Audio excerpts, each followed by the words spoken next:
Hop là, alors pour ceux qui ne connaissent pas évidemment Weeper, bah vous êtes des merdes, c'est le mec trop vénère. Donc twitch.tv/Weeper. Weeper, comment on pourrait le décrire? Analyse, coach, spécialiste de la scène CS into scène Valorant. C'est ça. Voilà, qui a participé à l'émission qu'on a fait ensemble sur la chaîne de Mandatory il y a peu de temps qui s'appelait le French Tap, où son équipe a remporté le show match contre l'équipe de Basie. Exact. Le meilleur coach. Trop à chaud. remporter. Faut que je mette ça sur mon CV quelque part. Mets là. ça Faut sur que ton je CV le cale. quelque part. En vrai, Et, ils ont kiffé. Moi, j'ai regardé, ils ont kiffé les mecs, hein. C'était sympa. Et Ouais, donc tout du le coup, monde a passé un bon moment. du coup, on t'avait déjà reçu, on était censé recevoir quelqu'un d'autre, mais on a eu un empêchement, et donc du coup, au pied levé, tu l'as remplacé. Donc un grand merci C'est ça. à toi de t'être rendu disponible et d'être venu. C'était déjà très plaisant de faire l'émission la dernière fois avec toi, donc on sait que t'avais l'air plutôt ok pour la faire. Tu n'es pas forcé à venir ici évidemment. Donc merci beaucoup de t'être proposé et d'avoir vite accepté. Ah, le cachet est conséquent, je pouvais pas vraiment énerver, Le cachet est assez Faut que je insane. merde, quoi. J'ai dû doubler d'ailleurs le cachet. Lutti, il va falloir qu'on passe à la compta. Hein. Ah merde. Alors du coup, ouais, j'ai des bugs de micro. Plus de budget là. Allô, vous entendez ou pas? Ça bug un petit peu de mon côté. Ça va, ouais. Ok, ouais. Ah, je connais. Allô. Du coup, mesdames et messieurs, comme chaque semaine, on va parler un petit peu des news qu'il y a autour de Valorant. On va parler de l'e-sport sur Valorant, vu que le VCT, le Valorant Champion Tour, et non pas les véhicules de transport de personnel, les VTC, ont encore commencé et ont lieu évidemment ce soir, demain et après-demain. Voilà, donc on en avait déjà parlé la semaine dernière, vu que là, pour le coup, c'est 2 semaines qui s'enchaînent, si je dis pas de bêtises. Enfin non, c'était la semaine d'avant que ça avait été fait, et là c'est cette semaine. Voilà, il y a à chaque fois une semaine de pause. Donc on va parler des résultats, on va parler du patch également, d'équilibrage, même si on a déjà joué dessus, et on va parler en vitesse des nouveaux modes de jeu. C'est une émission qu'on va faire on a jusqu'à 13h45 50 les gars, donc voilà, on prend le temps qu'on veut, mais on peut pas dépasser ça, parce que moi et Loki, on a tous les deux un call à 14h. Voilà, donc on terminera notre stream à temps, et on hostera tous Whip Whip s'il stream après. Gros changement sur Reyna et sur Yoru, du coup on en a déjà parlé, mais petits avis potentiellement en tout cas sur l'Arena. Du coup on l'a dit au début du stream, mais pour ceux qui n'étaient pas là et qui regardent cette émission, on le rappelle, sur YouTube ou en podcast, l'Arena a été semi-buff, semi-nerf. En gros, elle n'a plus que 2 dévorations par rapport aux 4 dévorations qu'elle avait avant. Donc c'est les dévorations ou les rebuffades, en gros la possibilité de récupérer des orbes sur les joueurs. Donc ça fait très mal par rapport à ce spell dans la game en règle générale, vu qu'elle en a que 2 par round et plus un maximum de 4. En plus de ça, j'imagine que le prix a été augmenté aussi. Non, le prix a été laissé le même. Si, le prix est passé de 100 à 200. Donc elle en a plus que 2, mais il coûte le même prix qu'avant. En gros, parce qu'avant, pour en avoir 4, bah, tu payes le même prix que pour en avoir 2 aujourd'hui. Par contre, sous Ultimate, évidemment, elle l'a toujours. La différence, par contre, c'est que maintenant, Reyna n'a plus besoin de faire le kill. Elle n'a plus besoin de terminer le joueur. Si elle chope l'assist sur un kill dans les 3 secondes avant que ce dernier soit mort, si elle le touche 3 secondes avant qu'elle soit morte, donc elle peut que le toucher avec ses armes, hein, de toute façon, eh bien, l'orbe de dévoration ou de rebuffade est disponible pour elle. Et enfin, sous forme d'ultimate, a priori, c'est illimité. Ça n'a pas bougé.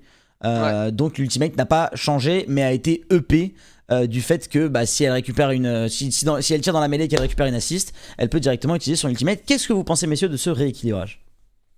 Alors moi, il y a un truc que j'avais pas capté au final, et des experts de Reyna m'ont pu le dire, mais le fait que ça coûte plus cher, c'est pas gênant, puisque c'est son sort signature, donc elle a une charge de base tout C'est le vrai. temps. Donc en fait, t'as qu'une seule charge à acheter, et il reste donc assez gagnant au niveau économique, avec des choses qui coûtent moins cher globalement pour être full stuff. Et ça, c'est vrai que j'avais pas forcément remarqué tout ça. Après, c'est clairement le truc qui était inattendu, je pense, dans la mise à jour. Tout le reste, on avait des teasings, on savait que ça arrivait. Et là, Reyna, ça sort un peu de nulle part, parce que le perso, il a toujours fait un peu débat, mais il a cette étiquette de perso très fort en solo queue, en ranked, mais pas ouf en team, ou en tout cas, sauf dans des mains très particulières. Et donc là, bon, on tape sur ce perso, et c'est vrai que c'est difficile à première vue de dire si c'est un buff ou un nerf. Il y a vraiment des deux dans ce changement, et franchement, je suis assez mitigé pour savoir qu'est-ce qu'il en est pour le perso. Est-ce qu'il a vraiment au final plus d'armes qu'avant, autant d'armes qu'avant, ou s'il a vraiment reçu un nerf? C'est difficile, je trouve, de faire la distinction. Ouais, je rejoins Weeper, c'est pas simple, parce qu'au final, le changement, il est quand même assez global. Le perso reste quand même skillé, quoi, au final, ça me fait quand même plus penser à un léger nerf. En tout cas, pour des games en mode solo queue, sur des smurfs et tout, tu pourras plus autant jouer de tes rebuffades et tes dévorations, parce que t'en avais 4 avant. Après, concrètement, je pense que le perso, il est toujours. Enfin, tu peux toujours faire à peu près autant de choses dessus. Ça change pas énormément. Même si, forcément, je pense qu'il va être peut-être un petit peu plus rediscuté. Puisque maintenant, au final, est-ce que tu te dis que ça vaut peut-être pas plus le coup de jouer Phoenix du coup que Reyna, puisque maintenant elle a moins de. Elle a moins de dévoration, je sais pas. Phoenix plus heal aussi, et pour le coup, bah, Phoenix c'est un ulti qui est quand même plus intéressant. Je sais pas. Alors, moi, comme je vois les choses, ils ont voulu réduire le Reyna 1v5 qui peut Ouais, enchaîner toute la team et essayer de forcer Reyna à être un peu plus en ouvreur justement avec son équipe pour bah, essayer de tirer profit de cette nouvelle capacité qui lui permet de faire pop des orbes. Donc voilà, elle va moins pouvoir tout gérer dans un round en carryant ouais. toute seule et En fait, être un peu plus dépendante de sa team, quoi. pour C'est les pas phases, mal, hein. pour les phases de prise de zone, je trouve que c'est mieux parce qu'au final, du Mm. coup, maintenant l'Arena elle est moins obligée de elle engage ses duels, être sûre de l'assurer pour pouvoir se dismiss ou se heal, mais elle peut juste bah, jouer les revenge avec ses potes, les double décales et choper l'orbe dessus, prendre de l'espace direct ou se remettre direct de heal qui te permettent d'assurer la prise de BP. Après, voilà, le problème c'est qu'une fois que ça c'est fait, bah, il te reste plus rien dans ton kit quoi.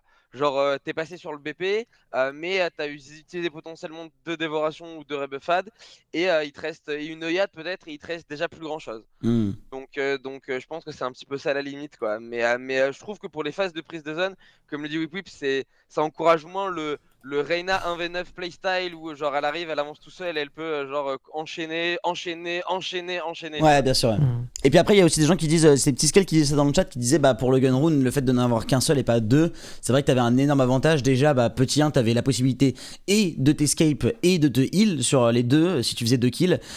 Et on rappelle quand même que c'est le seul personnage du jeu qui s'over heal pendant le buff rune, quoi. Donc, enfin pendant le gun rune.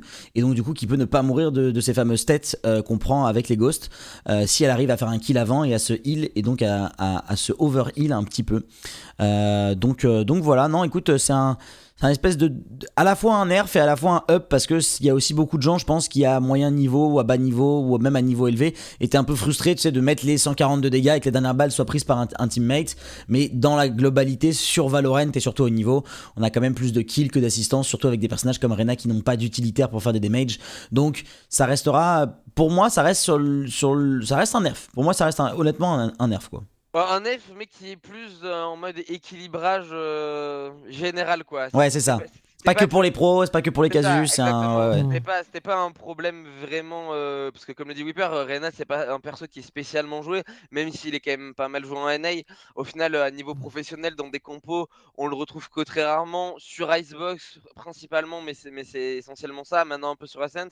Donc, au final, il n'y avait pas un problème. Au contraire de à bas niveau, où il y a énormément de smurfing, etc. Où c'est vrai que Reyna. Moi, je sais que pour tous les gens que je connais qui ont des bas elo et qui tombent contre des smurfs tous les jours, bah, quand Les tu joues Smurfs, des ils jouent mecs, Reyna H24, ouais. c'est ça, ouais, ils jouent Mm. Reyna et c'est intuable Il et a c'est un 4 enfer, escapes, tu vois. ouais. C'est ça, donc Ouais, maintenant, au moins, ce sera que un tuable. Enfin, maintenant, les 1v5 play, ce sera que sur l'ultimate, quoi, en gros. c'est ça, voilà, c'est Donc, ça. donc ça donne aussi de la valeur au truc. Ok, très bien. YOLO, du coup, je vais vous lire ce qu'ils ont écrit, parce que j'ai pas du tout lu pour le coup, hein, je suis un sac. Nous travaillons toujours sur de futurs changements qui devraient permettre à Yoru de réaliser son plein potentiel. Mais nous tenions à faire tout de suite quelques changements susceptibles d'améliorer son état. Visite surprise n'indiquant pas clairement quand les ennemis pouvaient voir ou entendre sa balise de téléportation. Les ajouts de ce patch devraient éclaircir la situation. Concernant son ultimate, nous avons remarqué qu'il pouvait être compliqué de communiquer aux alliés de Yoru les menaces qu'il repérait. Nous allons donc juste simplifier la vie et permettre à son équipe de mieux organiser ses attaques en tenaille. Est-ce que ça veut dire que sur l'ultimate, genre la mini-carte de Yoru est désormais visible? Ouais, ça c'est pas mal. En gros, du coup, à la place de devoir ping comme quand un drone ou comme quand un joueur voit dans son line of sight quelqu'un, avec l'ultimate de Yoru, quand tu vas passer et que tu vas checker un adversaire, il va être visible sur la minimap pour tes teammates. Ouais, tu pourras plus body block aussi, et ça, c'est quand même. Pendant le transfert dimensionnel, les ennemis visibles par Yoru sont désormais aussi révélés sur la mini-carte de tous les alliés. La mini-carte de Yoru est désormais visible, donc lui aussi il a pas la mini-carte en mode Omen, quoi. Et pendant le transfert dimensionnel, Yoru ne peut plus bloquer le passage des ennemis. Donc Ouais, c'est ça, avant tu pouvais body block tes ennemis, c'était un petit peu broken quoi. il pouvait body block les ennemis, il te voyait mais il pouvait pas te tirer Ouais, dessus, c'est ça. Enfin en c'est gros il ça, pouvait pas te tuer. exactement. Ouais, c'est ça, Et exactement. enfin pour le E, du coup, visite surprise qui s'appelle indique désormais sur la mini-carte la portée à laquelle la balise peut être vue par les ennemis pendant son déplacement. Donc en gros ils indiquent le petit rond parce qu'on rappelle que cette balise fait du bruit et ensuite disparaît une fois qu'elle est arrivée à bon port, mais fait du bruit quand on est contact de ce dernier, si je dis pas de bêtises. Ouais. Voilà. Alors, on la voit de On la près et voit on de l'entend de près, on loin. commence à l'entendre de D'accord. moyennement loin. Et Ouais. la portée du son de la téléportation de visite surprise est désormais indiquée sur la mini-carte également. Donc en Ouais, gros, ça, en vrai, c'est normal, hein, je ouais, pense. c'est comme les bruits de pas, quoi. C'est ça, ouais, comme les briques pas, un peu comme au final tout ce qu'il y a sur tous les stuffs de Killjoy maintenant avec les distances, etc. Hmm. Genre, c'est un peu. Je pense que c'est nécessaire pour que le perso soit plus lisible, quoi. Est-ce que Parce pour que. Omen, du coup, c'est pas intéressant de le mettre aussi quand il se TP, que le Omen puisse voir à quelle distance on entend le bruit de son TP? Du coup, sur son ultimate, je veux dire. Ça pourrait être du confort en plus, hein, si le Ouais, but c'est vrai. c'est que tout le Enfin, je monde sais pas, comprenne un peu je mieux me les dis pouvoirs, que ça, pourquoi pas. s'ils l'ont fait pour Yoru, peut-être que c'est un truc à faire. Après, ok, c'est vrai que le truc de Omen, c'est que c'est instantané, quoi. Donc à la limite, tu sais, quand tu cliques Ouais. sur. Mais ça pourrait être juste intéressant quand tu cliques sur la minimap, autour de ça, il y a un petit cercle, tu sais, qui t'indique jusqu'à quel endroit ça fait du bruit, quoi. Voilà, ça me semble pas Ouais, déconnant. des informations, Mais c'est quoi. que les informations pour lui-même, entre guillemets. Les teammates ne voient pas ça, tu vois, mais c'est que pour lui-même. Comme là, ça l'est avec la visite surprise, du coup, le TP. Pour vous, c'est pas des Ouais, changements qui vont faire que Yoru rentre dans la méta, on est d'accord? Euro Whipper jouer prochain VCT? Non, je pense pas. On a, Non, il y, c'est vrai que il y a une équipe c'est. européenne qui la joue, hein. Il y a l'équipe de Autumn, il la joue sur Bind. J'ai vu d'ailleurs Autumn qui a fait une grosse game dessus. Mais en NA Mais aussi, je crois que les FaZe ils jouent un peu Band avec. G2, mais ouais. Et les teams qui essayent, ça marche pas trop, hein. Je crois que le win rate est Ouais. catastrophique Ah, le globalement, win genre rate est. 25%. Donc ça marche pas trop. Mais après, ce qui est important, c'est que les développeurs, alors aussi bien de petits paragraphes juste au-dessus que via Twitter, ils ont précisé que c'était la première étape en fait. Oui. Là, c'est clair, c'est que des changements. On travaille toujours de sur les confort, futurs quoi. changements qui devraient permettre à Yoru de réaliser son plein potentiel. C'est Donc ça. ils sentent que le perso a quelque chose, mais voilà. Là, pour moi, ils ont Sur voulu le- simplifier la compréhension de ses pouvoirs. Voilà, tu comprends mieux que ta balise, elle peut être vue à une certaine distance, etc.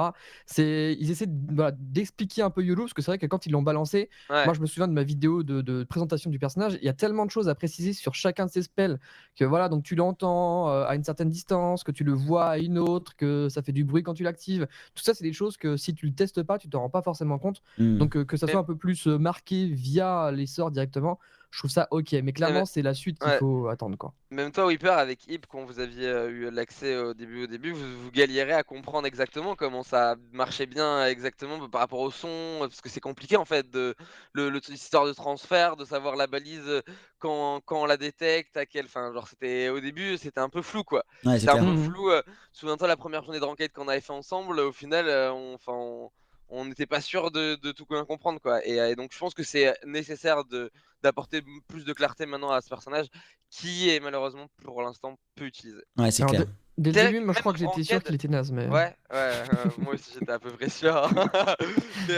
Mais tu te souviens, enfin on le voit même pas en Ranked en fait Whipper quoi, je trouve. Enfin je veux dire Mhm. même sur des streams, c'est pour l'instant il y a personne qui a essayé un peu de le main. Sky, il y a déjà des mecs qui l'ont main en Europe, etc. Enfin là pour l'instant je vois vraiment très peu de gens le jouer quoi. Très très peu de gens le jouer. Ouais, le perso trouve pas sa place. Il est marrant, mais contre des joueurs qui ont deux oreilles, normalement ça passe pas. Donc c'est vrai qu'il est particulier, quoi. Autant ils ont réussi à créer un gameplay ultra particulier, et ça c'est quand même cool qu'on n'ait pas quelque chose qui ressemble Clairement. à quelque chose d'existant. Mais là, ça ne marche pas en fait. Ça ne marche tout Hmm. simplement pas. Et donc j'ai hâte de voir la suite des mises à jour qui Après, vont ça venir marche sur pas, lui. mais un petit peu pour comme voir, à quoi. l'image de Reyna, ça doit être un personnage que les Smurfs kiffent de ouf et il vient éclater les gens. Mais comme tu dis, ces gens qui n'ont pas deux oreilles ou qui n'ont pas l'aim pour gérer ce genre de situation, mais à niveau pro, ça fonctionne pas le kit quoi. C'est juste Ouais, trop. c'est vrai que je trop manque de faible. recul peut-être sur les niveaux assez bas et à quel point ça peut fonctionner. Mais c'est clair que Ça doit être un des persos il y qui a est moyen de encore le rentrer dans plus cerveau, joué à mon quoi. avis dans les casus jusqu'au niveau bas platine, ça doit être beaucoup joué. Après le truc c'est que comme c'est un jeu très compétitif, même les mecs en gold ils ont envie de gagner, donc du coup il y a beaucoup de gens qui vont rester sur leur perso. C'est ça aussi la différence je trouve avec beaucoup de jeux où le perso sort pour sortir, genre Paladin par exemple je pense, ou même Overwatch entre guillemets, même si la méta d'Overwatch a été assez dictée par les pros, c'est que c'est tellement un jeu tryhard que tu vas pas jouer un perso juste parce que son gameplay il est fun quoi. Enfin, il y a tellement de gens qui jouent juste Ouais. pour gagner que du coup ils vont avoir un ou deux persos et ils vont le geeker. Enfin tu vois ils vont le main quoi et ils vont juste à one trick pony sur deux persos grand max quoi.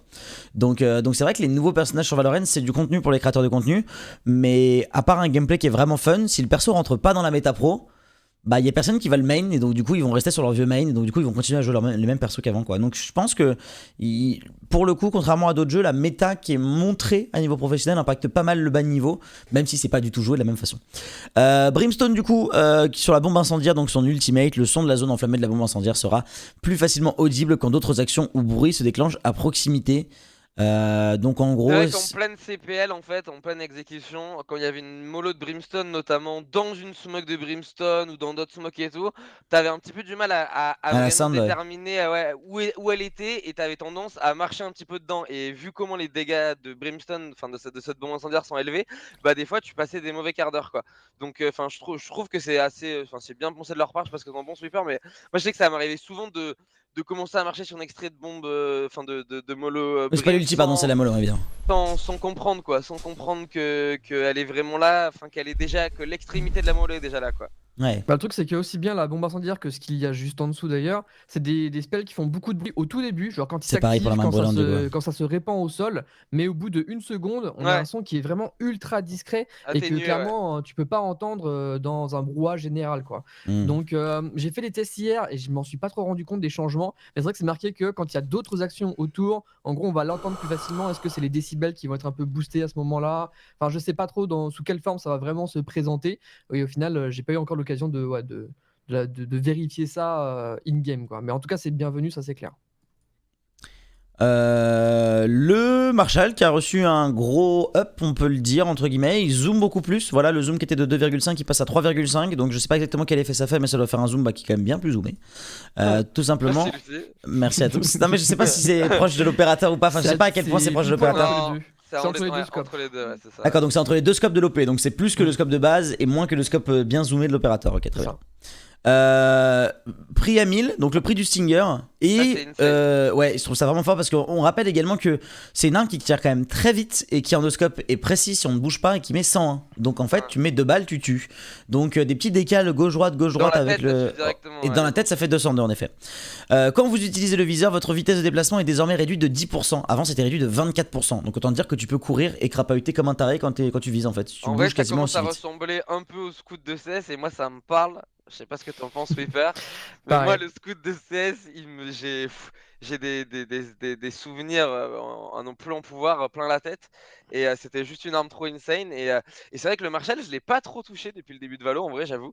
Parce qu'il y a déjà trop de trucs qu'au final, vu que bah, les sides sont plus raccourcis, les échos, tu fais des vrais échos, il y a moins de force buy. Et les force buy, bah, t'es très explosif. Moi, qui joue beaucoup de jets, c'est soit des kunai, soit du Stinger Spectre. Et c'est vrai que bah, Marshall, je vais commencer un petit peu plus bon, s'en abuser, parce que le up est vraiment intéressant. Moi, j'ai peur, hein. J'ai peur qu'on ait une méta Marshall avec vraiment des Marshalls de partout. Vu que cette capacité à one-shot dans la tête Ouais. pour 1000, et avec Ouais, en ça plus devient la vraiment fort. précision, la En fait, vaut cadence, mieux prendre ça etc. Surtout que le Stinger est passé à 1110 déjà. Ouais. Enfin, à Surtout 1100, pardon. 1110, ça qu'un aurait été très gun, rigolo. quoi, que n'importe Ouais, quel gun. que le. Bah, que le. Comment ça s'appelle? Ah, je vais y arriver. Tu le cherches aussi? Le Ouais, moi Deagle, aussi. quoi. Ouais, c'est ça. Le shérif. Le shérif. Ah, le shérif, j'arrivais pas. C'est vrai que moi j'ai peur que tout le monde se mette à jouer Marshall et kiffe ça et qu'on ait une méta un peu spéciale qui arrive avec ce genre de changement. Donc, Écoute, moi je dis pas non à une méta Marshall, mais je comprendrais En vrai, aussi c'est que c'est stylé, chiant hein. s'il y a que ça, mais Ah c'est ouais, stylé, moi c'est aussi, spectacle, c'est j'aimerais spectacle, bien. c'est spectacle en vrai. C'est très très spectacle. Cela fait quelques temps que le Stinger est très puissant, donc il a été passé à 1000. 100 balles, la réduction de la cadence de tir, excusez-moi, en d'automatique est passé de 18 à 16 balles. Je suis désolé, ça fait 2 soirs de suite que je bois, ça faisait 8 ans que j'avais pas vu, c'est un enfer. Le tir automatique atteint désormais sa dispersion maximale à la 4ème balle et non plus à la 6ème balle. Donc, la réduction de cadence de tir en mode automatique, donc ça tire moins vite, ça se disperse un peu plus tard. Et le recul vertical automatique a été ajusté, le canon de l'arme remonte plus fortement après la 3ème balle. Donc les balles se dispersent moins vite, mais le canon remonte plus vite et la cadence de tir a été augmentée. C'est ça? Et le prix a été augmenté de 100. Si je dis pas de bêtises. C'est ça. Ouais, Stinger, un peu trop abusé en vrai. Hein. Ça fait partie des armes avec le Bucky qui sont un peu trop abusées en ce moment sur le jeu. Donc je pense que c'est bien qu'il les nerf. Après, j'ai pas testé. Moi, je suis pas Ça c'est en automatique, donc c'est quand tu vises pas. Et Ouais, après ils ont c'est aussi ça. changé la rafale quand tu vises. Ouais, moi j'avoue que je suis pas du tout un Stinger player. Je sais pas si vous peut-être tu l'utilises un peu. Moi Si, si. ça m'a jamais trop inspiré cette arme. Moi Ah, la j'aimais cadence a bien. été réduite, d'accord. Il tire J'aime moins bien vite. cette arme, mais pour moi, en fait, ils l'ont redéfini, en fait. Ils se sont rendus compte que l'arme était peut-être un peu trop polyvalente pour son prix et par rapport à son archétype de Ah ouais, base. non, c'est full nerf, ok. Ma Et bad. pour moi, ils ont voulu la recadrer vers la courte distance, vraiment comme un fusil à pompe quasiment. Hein. C'est du gameplay où tu étais vraiment au contact de tes adversaires et tu vas pouvoir les rafaler à une vitesse incroyable. Mhm. Pour moi, ils ont vraiment cherché à éviter tous ces accidents qu'on avait, notamment grâce au clic droit, mais aussi Ouais. globalement grâce à la précision de l'arme, qui faisait qu'à mi-distance, tu pouvais caler des sprays qui éclataient les adversaires en 1 seconde. Donc voilà, je pense qu'ils ont voulu essayer de la rediriger vers ce close combat, globalement. Donc du coup oui en effet ma bad c'est ils ont diminué le cadence de tir, de 18 ils sont passés à 16. Ils ont la dispersion commence à la 4ème balle alors qu'avant ça commence à la 6ème, donc ça se disperse plus tôt. Et le recul est ajusté mais ça se lève plus tôt. Donc en gros ouais, c'est vrai nerf quoi. Ouais, vrai nerf. Et le recul vertical a été ajusté, le canon de l'arme remonte plus fortement, l'imprécision après la première rafale a été augmentée et l'amélioration du temps de récupération du mode rafale. Donc tu tires plus vite en rafale mais l'imprécision globale de la rafale a été réduite. Frenzy du coup qui est passé à 500 balles. Ça c'était attendu hein. Fini, ouais, c'était en vrai pour moi c'était le mieux qu'il pouvait faire. Genre, Parce pas que quoi en toucher fait à le l'arme. Frenzy c'était quoi l'histoire? C'était que au gun round ça permettait de prendre ça. le shield plus, plus un ouais. stuff plus le Frenzy. Ah non, Shield Frenzy, tu Shield pouvais Frenzy prendre. t'avais 800 ouais, c'est ça. Shield Frenzy, mais du coup, là, c'était un petit peu trop abusé par toutes les équipes pro en ce moment à haut niveau. Et c'était juste, c'est juste trop fort, quoi. Surtout en défense et tout. Tu fais des setups très agressifs, très avancés, avec des crossfire de Frenzy. Enfin, c'est trop dur, quoi. T'as 100 HP, enfin, tu tombes en une demi-seconde, quoi. Vraiment, c'est. Donc, même une jet pouvait avoir. Quand même avec son dash, donc prendre de l'espace avec un Frenzy Cave c'était trop. Et je pense qu'il fallait pas toucher à l'arme, mais toucher juste au prix, je pense que c'était le best à faire. 500 pour moi c'était nickel. Par contre, il y a un contre-coup qui a été mis en lumière par Nitro de l'équipe 100 Thieves. C'est qu'il y a un agent qui s'est fait nerf il y a quelques semaines maintenant, c'est Omen, avec sa paranoïa qui a vu son prix augmenter. Et désormais, du coup, si. C'est 400 la paranoïa, c'est ça 300 400, ouais. Ah, c'est 400, ouais. C'était passé de 300 à 400, c'est ça l'histoire. Et du coup, 200 à globalement, 400. les Omen au pistol vont avoir moins d'options qu'avant parce que le Frenzy devient hors de portée s'ils veulent la paranoïa avec. Et donc, voilà, c'est vrai que c'est un nerf un peu. Il va prendre un Kevlar paranoïa, le poteau Nitro, et un classique, et il va jouer au classique comme tout le monde. Ouais, mais tu vois, je trouvais que c'était intéressant parce que je suis d'accord. Parce que ce changement de prix de la paranoïa, c'est vrai que ça a particulièrement impacté notamment les pistoles. Et là, du coup, ça fait encore une option en moins pour ces joueurs domaine s'ils veulent avoir cet outil, quoi. Donc, après, faut pas oublier non plus que, en soi, tous les outils qui permettront de sortir potentiellement au main ou de faire revenir notre contrôleur ne fera pas de mal vu que c'est quand même le perso qui est le plus joué. Oui, mais faut pas oublier non plus que dans Valo, il y a que 13 rounds et des rounds avec il y en a 2 sur 13 qui comptent comme ça. Donc c'est vrai que voilà, le kit en god round du Omen est très très compliqué. Mais est-ce que finalement ces 2 rounds ne sont pas rentabilisés par les 95 000 rounds derrière où l'utilité du personnage est insane en termes de smoke, en termes de prise de position, en termes de prise d'information, quoi. Donc bon, ça fait un peu mal. Puis au final, je trouve quand même qu'Omen, même si là le nerf, on est d'accord, hein, tous pour dire qu'il a fait mal l'augmentation du prix de la paranoïa, c'est quand même un des seuls persos qui a un kit où c'est smoke, du coup le truc le plus utilisé c'est gratuit. Ok, là sa paranoïa, les TP c'est quand même pas un truc que tu utilises à tous les rounds, tu vois ce que je veux dire. À part certains Omen qui jouent beaucoup au snipe, etc. Mais sinon t'es pas en train de mettre des TP à tous les rounds. Donc au final, bon, ça va. C'est pas le perso, je pense, à le plus à le plaindre en termes d'économie. C'est pas comme un Sova ou comme un Breach, quoi. C'est vrai que ta paranoïa à 400, c'est un peu cher. Alors, petite vidéo. Et on revient juste après dans 1 minute. Ouais. Ça me fume. L'intro était trop drôle. On peut en parler pendant la vidéo en vérité, hein. Gun game, c'était un truc attendu, un truc demandé par la commu, je pense. Je sais pas pourquoi il a dû faire 2 kills ici pour passer au suivant. Peut-être qu'il y a des armes où tu dois faire 2 kills.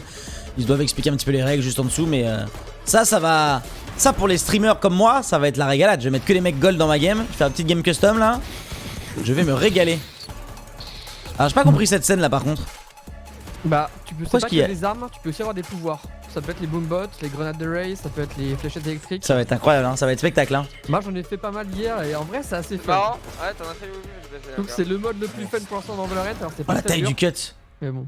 Et oui, au cut, ce qu'ils ont fait, c'est que. Ils ont mis le cut 2 fois plus grand et tu one shot du coup. Non, tu cours plus vite. Alors le cut est plus grand, oui, mais tu cours plus vite et il y a une faible gravité. Et donc tu peux bunny partout et c'est assez fun. Puis c'est souvent le dernier truc que tu dois faire pour gagner la game aussi. Donc, Ah ouais, cool. En vrai, c'est pas mal ce qu'ils ont fait, je trouve. Vraiment réussir à faire un mode fun sur un jeu qui est ultra tryhard de base ou même en spike rush, tout le monde est à fond.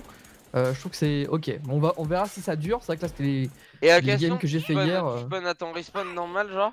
Alors le premier spawn, tout le monde commence à son respawn normal, mais après c'est comme un deathmatch pour le coup. Et c'est en équipe. Alors au début, moi avant de jouer, je me disais c'est dommage que ça soit en équipe, j'aurais préféré que ça soit un peu chacun pour soi. Mais le truc c'est que si c'est chacun pour soi, j'ai peur qu'on ait le syndrome deathmatch où tout le monde commence à camper et à jouer la gagne. Alors que là en 5v5, tout le monde court middle, grosso modo, tout le temps. Et c'est vraiment assez drôle. Franchement, c'est pas mal. On verra si ça dure. Ah, le moment où il y a les 4 Ouais, qui arrivent, ça me fume. En fait, c'est que ils ont fait en sorte, mais ce sera jamais le cas, mais que les 5 joueurs en face aient en même temps le boombot dans leur acte. Et donc, du coup, il y a 5 boombots qui lui courent dessus, le pauvre gars. D'ailleurs, regardez, ils ont pas retourné la scène, mais vous l'avez vu vous aussi. Il y en a un, il y en a deux, il y en a trois, il y en a quatre. Et regardez l'autre tout là-bas, au fond, bloqué dans la porte. En fait, il y a un des connards de dev qui l'a loupé et qui l'a mis dans la porte là-bas. En fait, on peut spammer vraiment en mettre plusieurs. Ah là là, c'est incroyable. Et moi, j'ai des mecs qui ont eu des strats sur Split où justement ils se mettaient dans les cordes et ils spammaient leur boombot en boucle. Et en fait, ils pouvaient pas passer par là parce que t'avais des boombots qui t'attendaient en bas, quoi. Voir un cypher qui saute avec un arc de Sova, ça a pas de prix. Hein. Ouais, j'avoue que c'est incroyable. Escalation du coup, nouveau mode de jeu qui est disponible d'ores et déjà, on l'a pas testé ce matin, on aurait pu. Voilà, avec les règles ici d'intensification, mode de jeu 5v5, 12 niveaux d'intensification. La première équipe à finir le niveau 12 ou celle qui a le plus avancé en 10 minutes remporte la partie. L'équipe au complet doit marquer 7 points dans le niveau pour passer au niveau suivant. Donc en gros c'est pour ça qu'on voyait des gars faire plusieurs kills, parce qu'en fait tout le monde passe de niveau, c'est ça Whip Whip?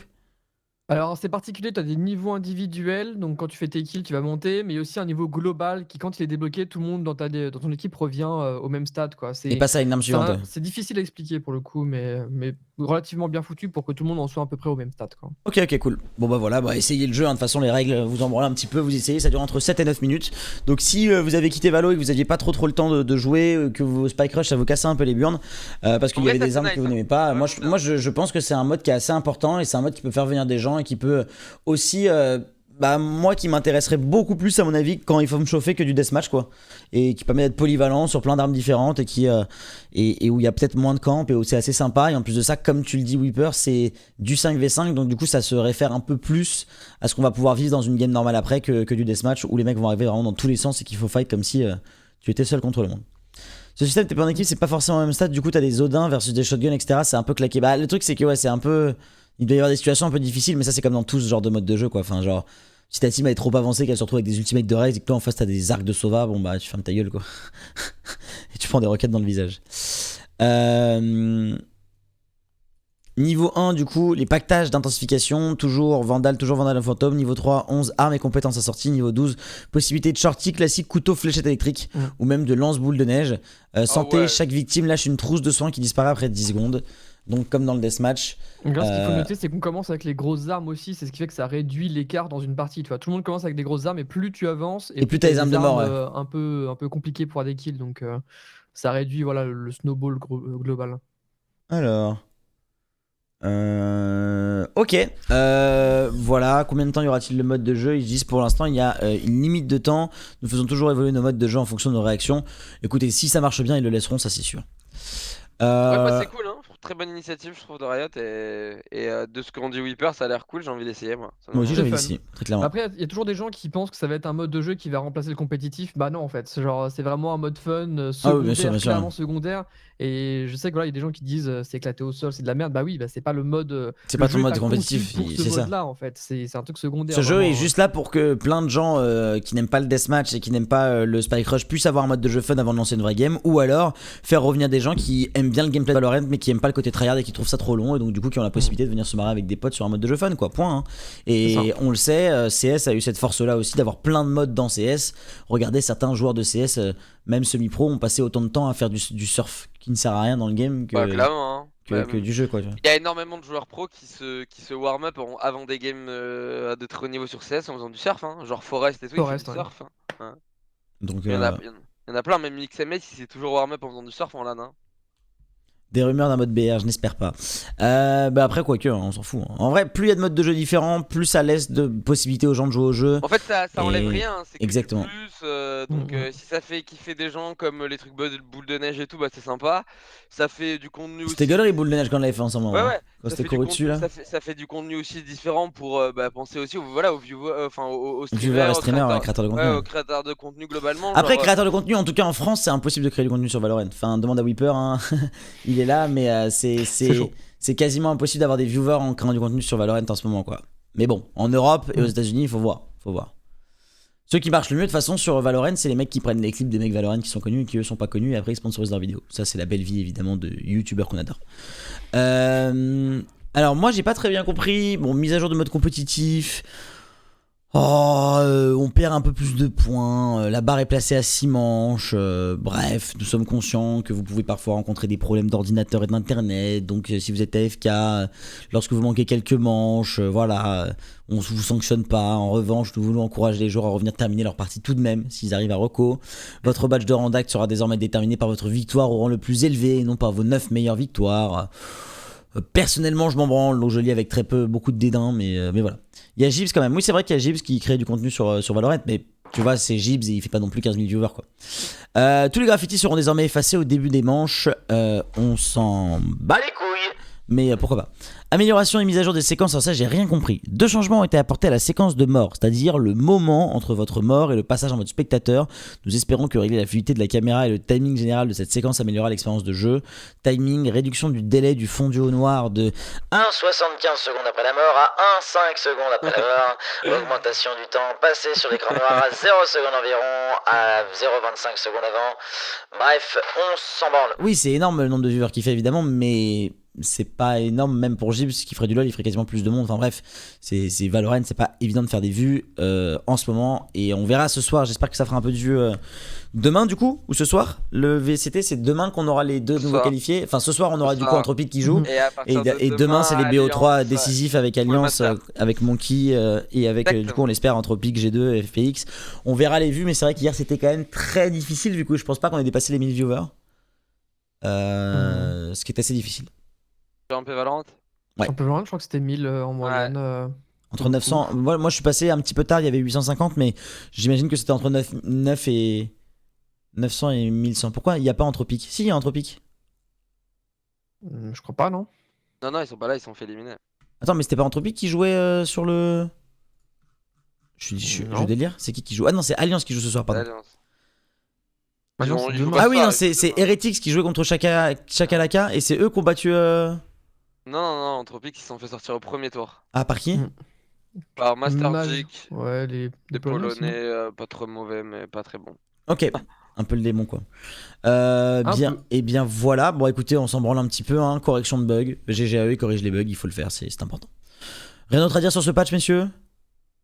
Non, bah on sait que c'est le dernier patch avant un potentiel changement d'acte, hein. On sait qu'il reste quoi, 2 semaines ça, sur le Battle Pass, donc voilà. Ouais, bon moi en vrai franchement moi je l'aime bien ce patch, hein. Ça faisait quelques temps qu'il n'y avait pas eu un patch aussi général où il y a eu des changements sur les persos, sur les agences, sur le jeu, les armes et tout, donc je trouve qu'ils sont bons. Tout ce qu'ils ont fait autour des armes en tout cas je trouve ça très bon. Juste déçu qu'il n'y ait rien autour du Bucky, mais je pense que ça devrait arriver. Je sais pas ce que t'en penses Reaper, mais on ose espérer.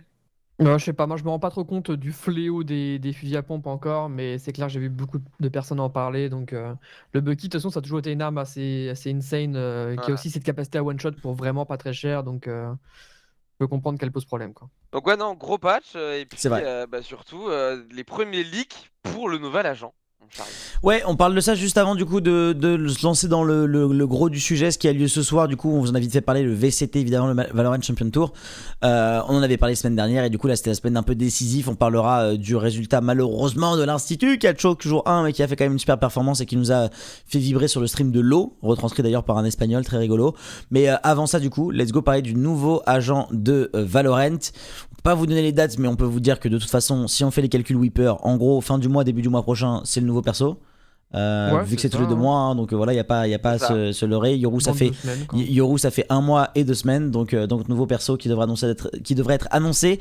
On peut vous dire que je me permets de vous le dire, mais en gros, avant on avait juste accès au perso, on pouvait faire que des vidéos YouTube. Maintenant, on pourra aussi à la fin de notre découverte de perso live le personnage.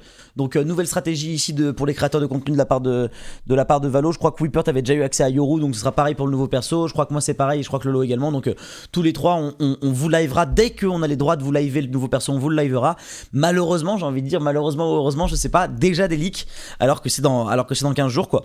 Donc Ah, c'est pas des leaks, hein. Ça, c'est pas des leaks de Ah, c'est des indices, ok. C'est où du coup? C'est en dessous de Bind. Sur BPB de ouais, Bind. ça c'est Bind et D'accord. il y en a un sur Icebox. Il y en a un aussi. sur Xbox, il y en a un sur Haven, mais qui. En fait, celui-là, il est là constamment. Là, si vous lancez une partie perso, vous allez sur Bind, vous allez sous le BPB et vous verrez ces trucs-là. Les autres trucs, a priori, ils apparaissent de temps en temps dans les parties. Un peu comme le teasing qu'on avait eu vis-à-vis de YOLU, hein, où il y avait des bruits de pas. C'est vrai, il y avait les bruits de pas sur Celui de- Xbox. sur Ouais. Celui de Xbox. Icebox, je crois qu'il y est tout le temps hein, sur le BPA. Il, Hein. il Je crois y. qu'il- Ah, je crois Ah pas. ouais Moi, je Ah suis allé ouais test hier et Ah je ouais, l'ai il pas était vu. Donc, pas. Ok, d'accord. Et pareil, Haven, il y en a un au spawn de la défense qui peut spawn de temps en temps. Mais voilà, c'est des trucs assez rares. Ah, et donc c'est les des trucs, indices, c'est les indices in-game qui permettent C'est ça. Ok, trop bien.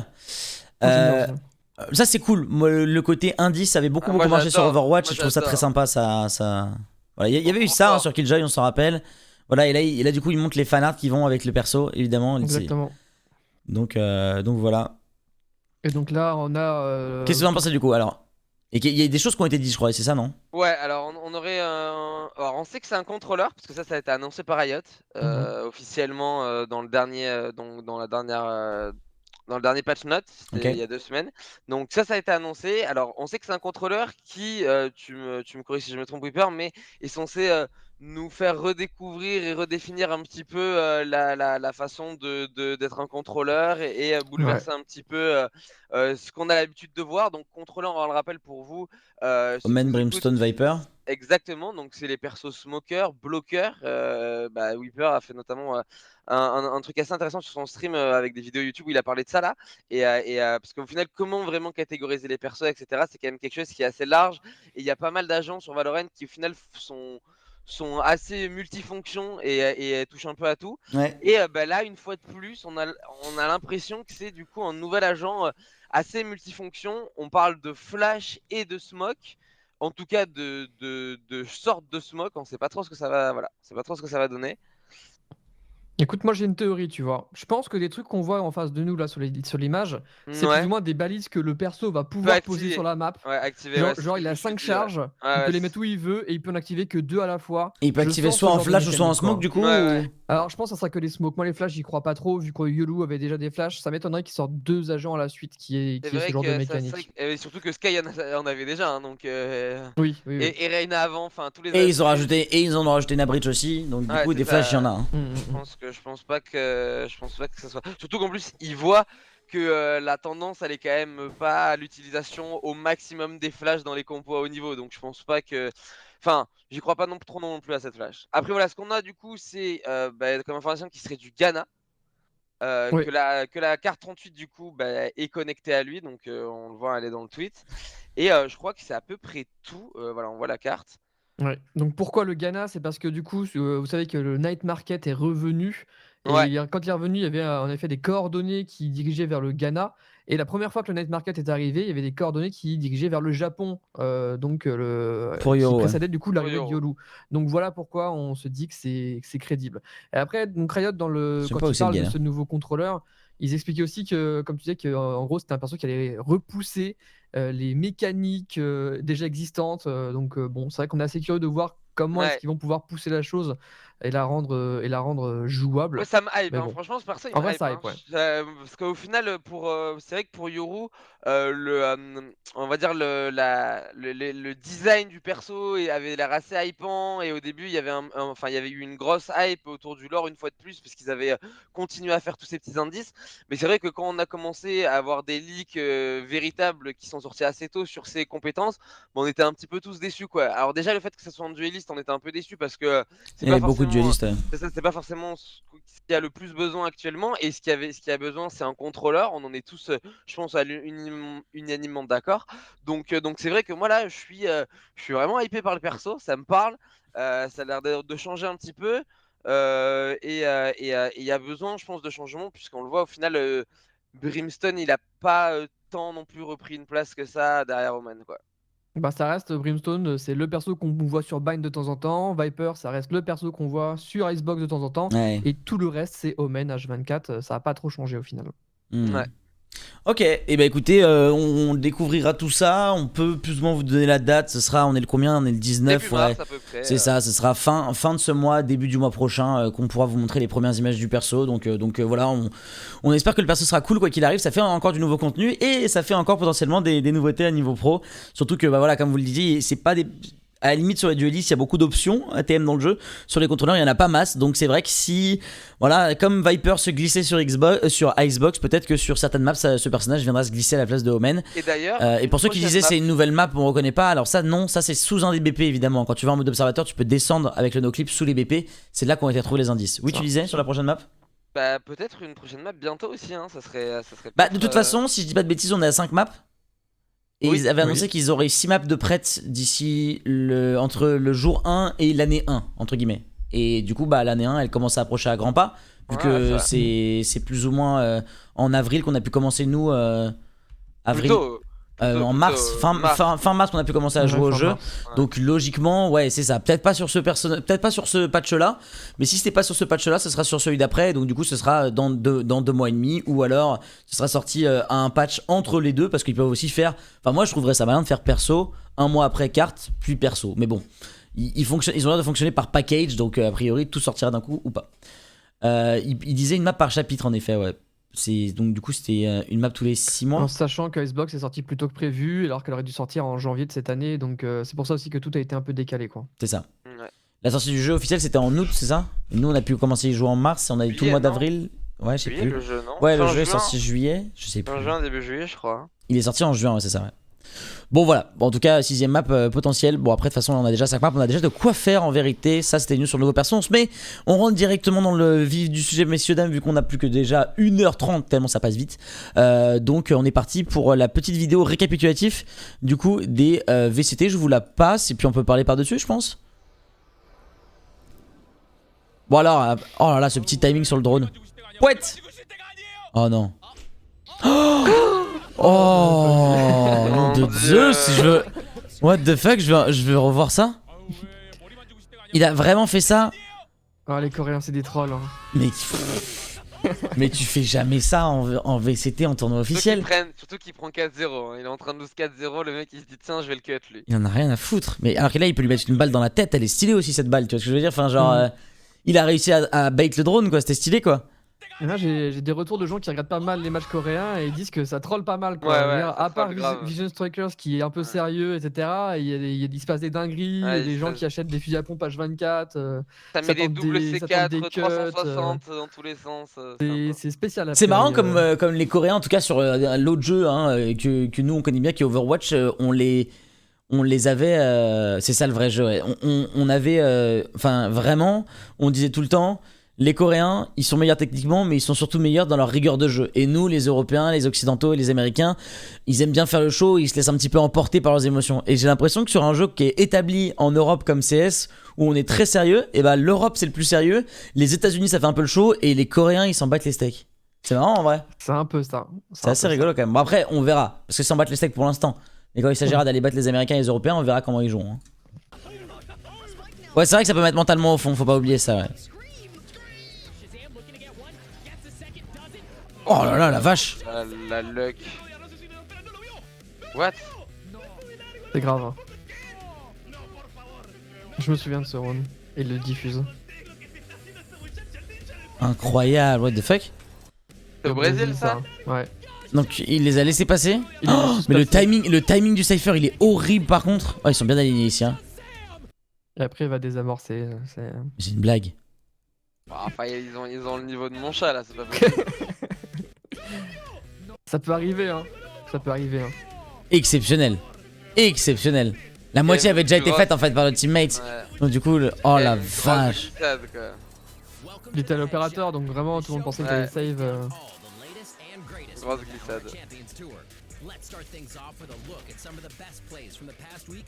Allez, regarde les meilleurs clips du coup. Un peu de react sur des bons plays. Scream du coup. Ah, Scream FX, ouais.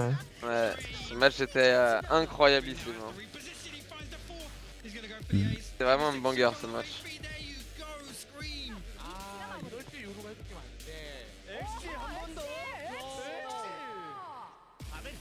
Un round important celui-là, ils sont en quoi? Ils sont en 2v4 quand ils commencent sur Rexy là? Ouais. Non, ils sont en 2v3 et il fait les 3 instant quoi.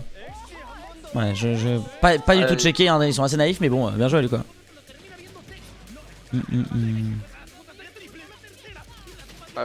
Risk et l'ulti là dans le coin, 100 C4. Oh, le Sova avancé là, il a pas peur. Hein. Allo, mettez du stuff. Faites quelque chose. Ah non. Oh là là. Ok. Oh Oh Oh Oh là. What? Ah, c'est impressionnant celui-là en vrai. Hein. Ah ouais. On va le regarder, mais du coup, on est à 12-13. Hein. Il gagne pour sa team là. Hein. Putain. Énervé. Énervé. Ils sont chauds, hein, LV, ils ont fait des jolis résultats. Hein. Alors voilà du coup donc hop les différents Challenger NA Week 1, ce qui s'est passé du coup pour le fameux top 8. Donc du coup il y a que les 4 premiers qu'il faut regarder si je dis pas de bêtises. Juste ils nous donnent les informations de ceux qui ont été 5, 6ème, 7ème parce que contrairement à nous en NA du coup on n'avait pas la semaine dernière, il y avait un lower bracket donc du coup ils avaient fait plein de matchs donc du coup on a les classements approximatifs des équipes et on avait X7, Luminosity, Immortals et Sentinels du coup qui avaient réussi à se qualifier. On rappelle pour ceux qui me suivent depuis longtemps que dans l'équipe Sentinelle merci beaucoup de Vivi Stream, bon courage pour ton passage, c'est ce soir du coup non demain soir. Vivi qui est évidemment chanteur rappeur qui passe demain dans The Voice. Incroyable. Voilà, stylé. Bon courage pour les retours, je pense que ça va être cool, je regarderai. Mon père regarde The Voice, je lui dirais, je le connais lui. Une fois il m'a demandé de rapper et je l'ai fait. Donc Sentinel qui a le joueur, on le rappelle, du coup, ex-pro player Overwatch du nom de Sinatra. Voilà, qui joue comme un singe mais qui joue très bien, donc voilà. On va voir les petits classements évidemment. Shazam. Shazam. Et là c'est nous. Manu on n'a pas de lower bracket donc ta gueule. Donc on met juste les 4 équipes, c'est tout dégueu. Et les gars ils étaient en mode we didn't prepare, it's too big, like, we have too much space, what are we putting there? Oh nothing, we are only BO3 et BO1 so d'ailleurs ils ont changé du coup, vous avez pas eu autant de BO1 prévu, ils ont quand même repris le parti pris de la semaine d'avant. Donc finalement ils ont même amélioré, il y a eu plus de BO3 du coup c'est ça? Ouais, il y a eu plus de BO3. Comme quoi Valorant Android a un impact dans le monde du streaming et de l'e-sport évidemment, parce qu'on leur a envoyé les clips, on était très énervés, ils les ont traduits et tout, ils ont fait c'est pas possible. Là, si l'institut est pas d'accord avec notre format, je pense qu'on est obligé de changer, donc ils ont changé, ça fait plaisir. Plus gros centre d'entraîne de centre de formation en Europe, faut quand même qu'ils qu'ils les écoutent un petit peu quoi. Et puis en plus, il y avait l'autre streamer, Gold 3, spécialiste sur le jeu, forcément il fallait l'écouter aussi. Donc du coup, nous c'était nos 4 qualifiés de la première semaine. Ouais. Tado et FPX, on le rappelle, qui ont battu dans un et du coup, BO3 2-0 double overtime, qui est franchement un des matchs les plus bangers qu'on a eu là depuis le début de cette année 2021 sur Valo, je pense. Et du coup, il parle de toutes les équipes qui n'ont pas été qualifiées, donc il a dit Team Liquid, Team Fnatic et Team Heretics. Du coup, on rappelle Heretics qui avait été tège par Anthropic justement. C'est ça exactement. Following their defeat at First Strike, G2 fans were hoping they'd be back with a vengeance in the VCT, but that wasn't exactly the case. It's definitely too early to write them off completely, but this unlucky streak has shown that maybe the rest of the region has finally started to catch up to their level. C'est vrai que G2 a over dominé sur la première partie jusqu'au First Strike, et puis à partir du First Strike ils ont perdu, et depuis on peut plus parler d'une énorme domination d'une seule équipe, même si FPX semble quand même très très forte. Bon messieurs, en tout cas G2 ne sont plus le fameux top 1 qu'ils ont été pendant tant de temps. Clairement. Yo, Sheldon. Le niveau en Europe est extrêmement stack de toute manière. Il y a vraiment beaucoup de teams capables de se battre. Hein. Ouais, on l'a vu pendant la qualif là encore. Il y a eu plein de surprises en première semaine. Des équipes comme Wave qui sortent Fnatic, des équipes. Vraiment, il y a eu que des surprises. OG qui est violente aussi impressionnamment. Vitality et Guild. Le niveau est archi stack à l'heure actuelle. Et même FPX au final, ils ont montré contre Liquid. Ils étaient pas si solides que ça, et notamment je pense à Zipan qui montre un petit peu de faiblesse en ce moment. Franchement, tout le monde peut taper tout le monde, hein. Tout le monde peut taper tout le monde à l'heure actuelle. Et Heretics vont peut-être revenir aussi en force. Là, il n'y a pas l'OL. Après, il joue contre le cheater, on en parlera après évidemment, mais je crois que j'ai le clip en plus. Je vais le mettre de côté. Il est sur le dock ou il est juste sur le TeamSpeak? Il est sur le dock. Parfait, on en parlera après. Du coup, ça c'est la zone. Donc, qu'est-ce que c'est comme zone ça? BR Brésil. T'as pas inventé le choix de toi, ouais? Non. Genre, c'est la Burkie, c'est ça?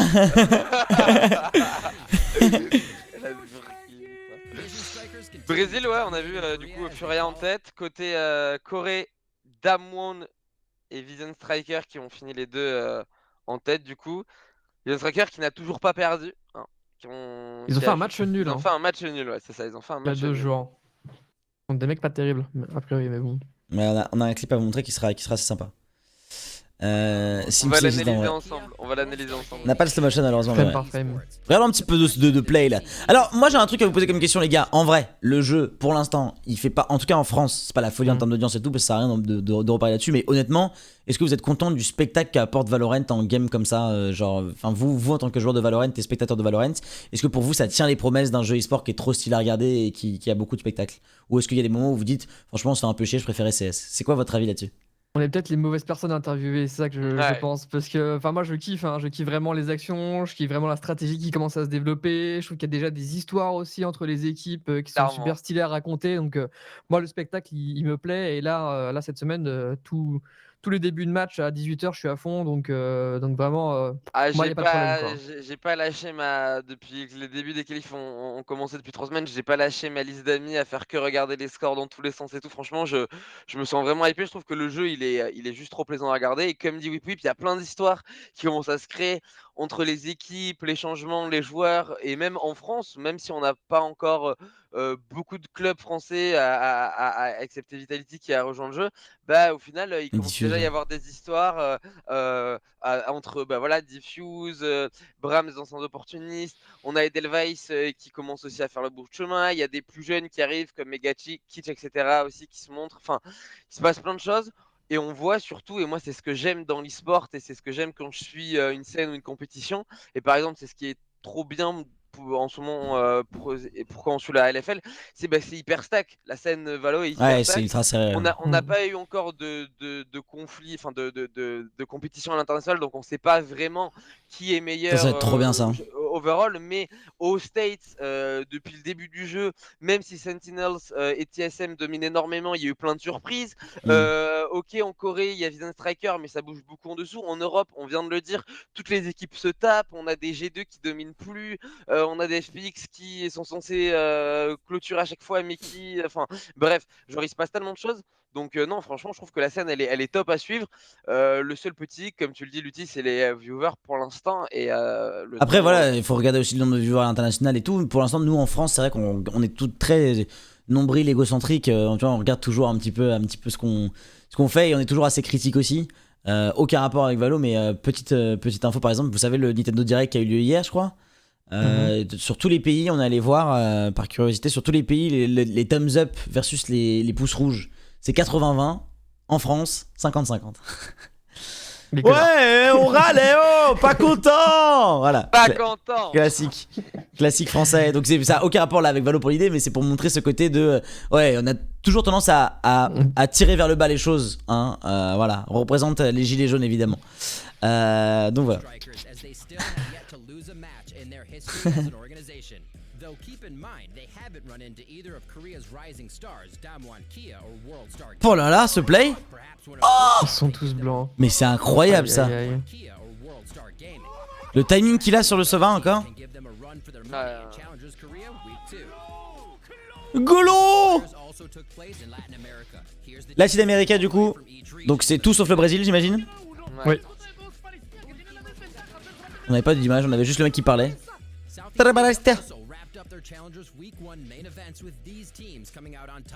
Et ensuite Thaïlande ils avaient des loser brackets comme ça au calme.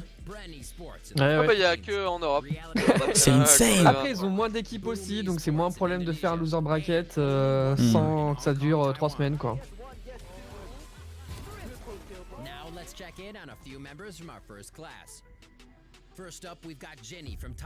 Très sympa la vidéo, on voit. Ouais, du coup, il rappelle ceux qui avaient été présentés par First Class, du coup, pour voir un petit peu ce qu'a fait l'équipe de ce joueur et le résultat de ce joueur également.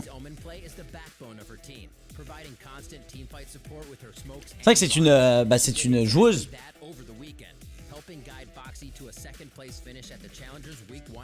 Oh, Sale. Sale de ouf. ça c'est chiant, ça c'est chiant.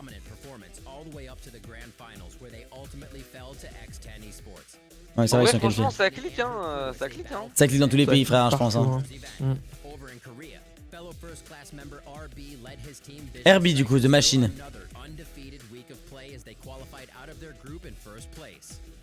Moi, j'ai hâte de voir les Coréens. Je sais pas, mais j'ai envie de croire qu'ils vont nous enculer. Moi j'aimerais bien pour qu'il y ait du challenge, parce que NA ils me font de moins en moins peur. Ouais, Mais moi plus il y a de scènes et plus il y a d'équipes différentes à haut niveau, et mieux c'est pour la scène de toute manière. Ça se tape, il n'y a pas une domination claire et nette. Hein. Ça, le play d'Unco était vraiment pas mal. Ah, ce play c'était vraiment insane Unco. Là, le spray là, Un peu de chat sur la fin, mais les deux premiers sont très clean et le play en lui-même est vraiment incroyable. Oh, ce move de Element. Cette position surtout, cette position, ouais, mais il a juste la hauteur à check. Oh là là là là. Tellement de temps, genre il a attendu pendant 1 minute, il a jamais off. Moi j'aurais grid bien avant. Je pense que grâce à lui maintenant, les teams vont check ici en revenant vers le A, reprendre de l'espace. Clairement. Ah, celui-là de AKM, fais voir. Joli flick shot. Oh la vache. On arrive sur la fin de son flick, mais. Could Monkey Business be the next big thing in the European scene? Stay tuned to Challengers EU to see how they do in the next round of competition. 4 orbes. Il y a 4 orbes au sol, ouais. Donc voilà, donc ça c'était la semaine dernière évidemment, vous l'avez bien compris. Ça ne parle pas de ce qui s'est passé cette semaine. Cette semaine on a des clips à vous proposer pour vous parler un petit peu tout de suite. Donc voilà, c'est fait hein, évidemment. OG a signé comme prévu les Monkey Business. On a eu la petite vidéo de AKM, ils nous ont même remercié en disant on se rappelle de la World Cup machin et tout, voilà, en rapport avec Overwatch évidemment. Petite vidéo, petit Red Bull. Par contre on en parle de ça, juste les 4 premières secondes de cette vidéo. AKM, personne ne boit son Red Bull comme ça vraiment. il me foudroie. Mais oh hi. T'as vu les petits léchements de babine aussi de Dylan, petit léchement de babine. Oh hi. Oh hi. Il était bon ce Red Bull. Donc du coup voilà, il parle un petit peu de vrai, tout le ça parcours fait de trop l'équipe. plaisir. La vidéo est assez sympathique. Elle a fait Ouais, fait pas mal de reach évidemment, et donc du coup voilà, les OG ont officiellement recruté cette équipe de Valolo, et en plus de ça voilà, ils avaient pour les Français des sous-titres sont disponibles, ils ont fait des interviews des joueurs, et puis ouais, du coup voilà, ils avaient tweeté comme ça ici, je sais plus ce qu'ils avaient tweeté aussi, voilà, ils avaient tweeté camarades francophones, votre soutien à DFAKP c'est compliqué, nous espérons maintenir vous rendre fiers au souvenir de l'espace Grand Arche 2018, donc il fait rapport évidemment à la World Cup, c'est-à-dire à ce tableau qui est juste là derrière moi, la World Cup de 2018 sur Overwatch, où ça avait été la folie vu que AKM et Unco faisaient tous les deux partie des 6 joueurs avec Soon, Poco, Ben et Wins. Voilà. Écoute, trop stylé pour OG, mais c'était attendu quoi. Bah, c'était attendu, mais ouais, forcément trop stylé. C'est une organisation tellement prestigieuse OG. On le rappelle, un double champion en titre du The International sur Dota 2, quelque chose qui est jamais arrivé dans l'histoire de l'e-sport. Donc non, franchement, moi je suis juste trop content pour eux. Ils ont montré du très beau jeu en battant Vita 2-0, en battant Guild 2-0. Ils sont allés la chercher, franchement, leur annonce et leur grosse orga. Tout le monde les critiquait beaucoup au début du jeu. Ils ont mis longtemps à sortir en match officiel et ils sont sortis. Ils ont fait une très belle prestation et c'est que le début du travail pour eux. Joueurs à suivre, Element forcément de très près. Et Dvik aussi également qui a été particulièrement bien sûr à KM & Co. Donc, et le petit jeune au début. Non, franchement, je trouve que c'est mérité et ça fait kiffer. OG, au final, c'est quand même très français. Enfin, je veux dire, au final, les gens qui gèrent sont français, etc. Donc, ouais, c'est vrai. voir une équipe à majorité française, on le rappelle, puisqu'il y a également donc 3 joueurs et le coach manager Damon qui est. Ah, c'est Damon qui est là-bas Ouais. en plus. Ah ouais, donc c'est vraiment, on prend les mêmes et on recommence quoi. Ouais, C'est c'est ça. parce que c'était aussi le coach de l'équipe de France d'Overwatch et il a été aussi coach. Et en plus de ça, on s'est dit bon bah le grand frère il veut rester sur son dead game, nous on prend le petit frère quoi. C'est incroyable quand même en vrai comme histoire. C'est super rigolo. C'est C'est trop super beau. rigolo. Moi, je trouve ça vraiment stylé et on leur espère que du bon. On espère qu'ils vont pouvoir bien se préparer et faire sensation là pendant les challengers ce week-end. C'est vrai qu'on parlait d'histoire qui commençait à se créer en Europe, Clairement. et OG c'est exactement ça. C'est une équipe qui sort un peu de nulle part, qui praquait discrètement, qui se fait inviter à un tournoi et tout le monde leur chie dessus littéralement. Et puis parce qu'en plus ils font un mauvais tournoi, pas de chance pour eux. Et la semaine d'après, voilà, ils ont cette vengeance quelque part sur la scène avec l'excellent parcours qu'ils accomplissent. Et donc maintenant, il faudra compter avec eux en fait sur la scène européenne. Et franchement, c'est déjà une belle histoire en fait pour la scène EU, mais aussi pour la scène FR au final. Trop belle De fou. histoire, Parce que tout le monde est sous-estimé quoi. Ouais, c'est Trop clair. belle histoire, ouais. Surtout pour la scène FR et 3 et Français comme d'un tu coup d'un dis- seul aussi dans une Ouais. line-up quoi. Enfin c'est trop bien. Et puis voilà, enfin, voilà, la prestance de OG, tu vois. Genre, c'est vraiment un gros club. Ça fait plaisir qu'un club comme ça, qui est quand même pas un club qui s'investit aussi sur tous les jeux, C'est vrai qu'ils sont pas investis sur rejo- beaucoup de jeux, je dirais. ils sont sur Dota et sur CS. Donc, ça fait grave plaisir qu'ils rejoignent un jeu de la franchise, enfin de Riot Games et Valorant. Moi, ça me régale. Franchement, moi, ça me régale. Est-ce qu'ils d'ailleurs ils ont un site OG eSport? Ouais, OG Spawn GG's. Je pense qu'ils ont que CS et Dota. Hein. Ouais, Ouais, c'est ça. ils ont même pas mis encore à jour Valorant, ils ont que CS et Dota. Ouais. Et en plus, c'est deux équipes où Où il y a hypantes, et où il y a des à chaque Français fois. en leadership Ça, d'un côté, avec Ouais. Nathan d'un et côté NBK et de l'autre côté du coup notre ami Seb qui a fait joueur puis coach et en plus de ça C'est le ça, directeur clairement, of competition c'est un Français également. Donc ouais non très clairement OG belle organisation et ça fait plaisir. Puis en plus de ça Red Bull se bouge de plus en plus dans l'e-sport aussi et voilà OG c'est aussi une belle histoire. Si vous n'avez jamais vu les histoires de OG, d'où ça vient, de comment ça a été créé, n'hésitez pas à aller voir les 2 documentaires True Sight Incroyable. qui Allez sont les voir. exceptionnels. Voilà, moi j'ai Allez déjà les voir je sur les ai déjà YouTube. regardés et tout. Ils sont vraiment ils sont phénoménales. Enfin, Et c'est il y en a phénoménal. d'autres qui parlent pas d'OG, mais il y a d'autres documentaires trop sur les années précédentes qui sont très très cool aussi. Ouais. Notamment celui qui parle de la finale entre Exactement. VT et Newbie qui est incroyable. Ouais, clairement. Bref. Et, Des très beaux documentaires. et des documentaires qui ont été faits du coup Mais par revivre Valve. le parcours de OG dans le True Sight, c'est Ah oui, c'est moi insane. particulier, moi clairement. je sais que à chaque fois que je regarde ce truc, ça me donne des Ah bah des mec, frissons, mec, on en genre, a- j'en On a dors pas la nuit, quasiment, quoi. on a quasiment chialé en France. On en a quasiment chialé. Ouais. Moi, je me rappelle parce qu'en vrai, t'avais la vidéo True Sight qui avait été faite, t'avais Against the Odds qui avait été fait par Red Bull, et t'avais la vidéo qui avait été faite par la suite où c'était les joueurs qui un an après avoir gagné le deuxième réagissaient au reportage du premier. Tu vois, enfin genre c'était insane quoi. Genre t'avais tellement de react d'eux-mêmes et tout, et genre les émotions étaient tellement fortes. Donc voilà, si vous ne les connaissez pas, évidemment, ce sont des légendes et à une histoire KMMCO assez qu'on va essayer incroyable. de recevoir, hein. À KMMCO qu'on va essayer de recevoir dans une émission. Là, De forcément, ouf. vous vous doutez bien qu'ils sont en train de préparer leur match de ce week-end. S'ils gagnent ce Mais, week-end, je pense qu'on peut les recevoir vendredi prochain du Mais coup. vendredi prochain, on fait pas l'émission parce que moi je suis pas là, Alex. Chais.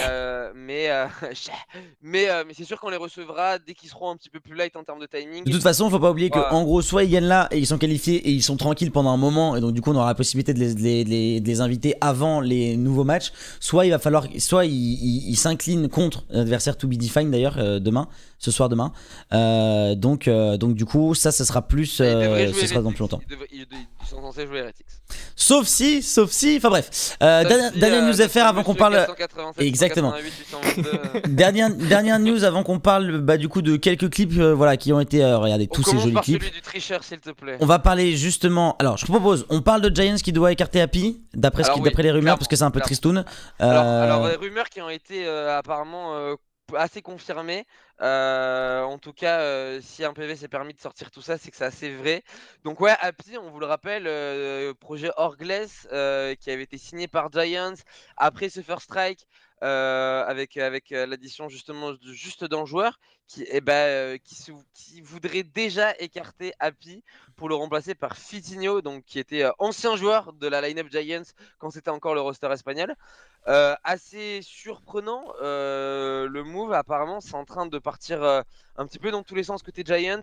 Des échos que j'ai eu, il y aurait Pipson qui hésiterait à passer cote, etc. Enfin bon bref, ça a l'air d'être un petit peu le bordel. En tout cas, décision très contestable qui a l'air de venir plus du management de l'organisation plutôt que des joueurs, en tout cas des premiers échos qu'on a eu. Décision très contestable certainement dans le general manager ou dans la Duffy Store qui comprend pas grand chose et qui a kické tous les Espagnols pour au final là vouloir en reprendre un. Ça n'a pas vraiment de sens. Oui, peur, un avis là-dessus. Ça intervient en plein milieu du VCT en fait, c'est que c'est pas fini, c'est la deuxième C'est ça. semaine. On est en Et plein VCT.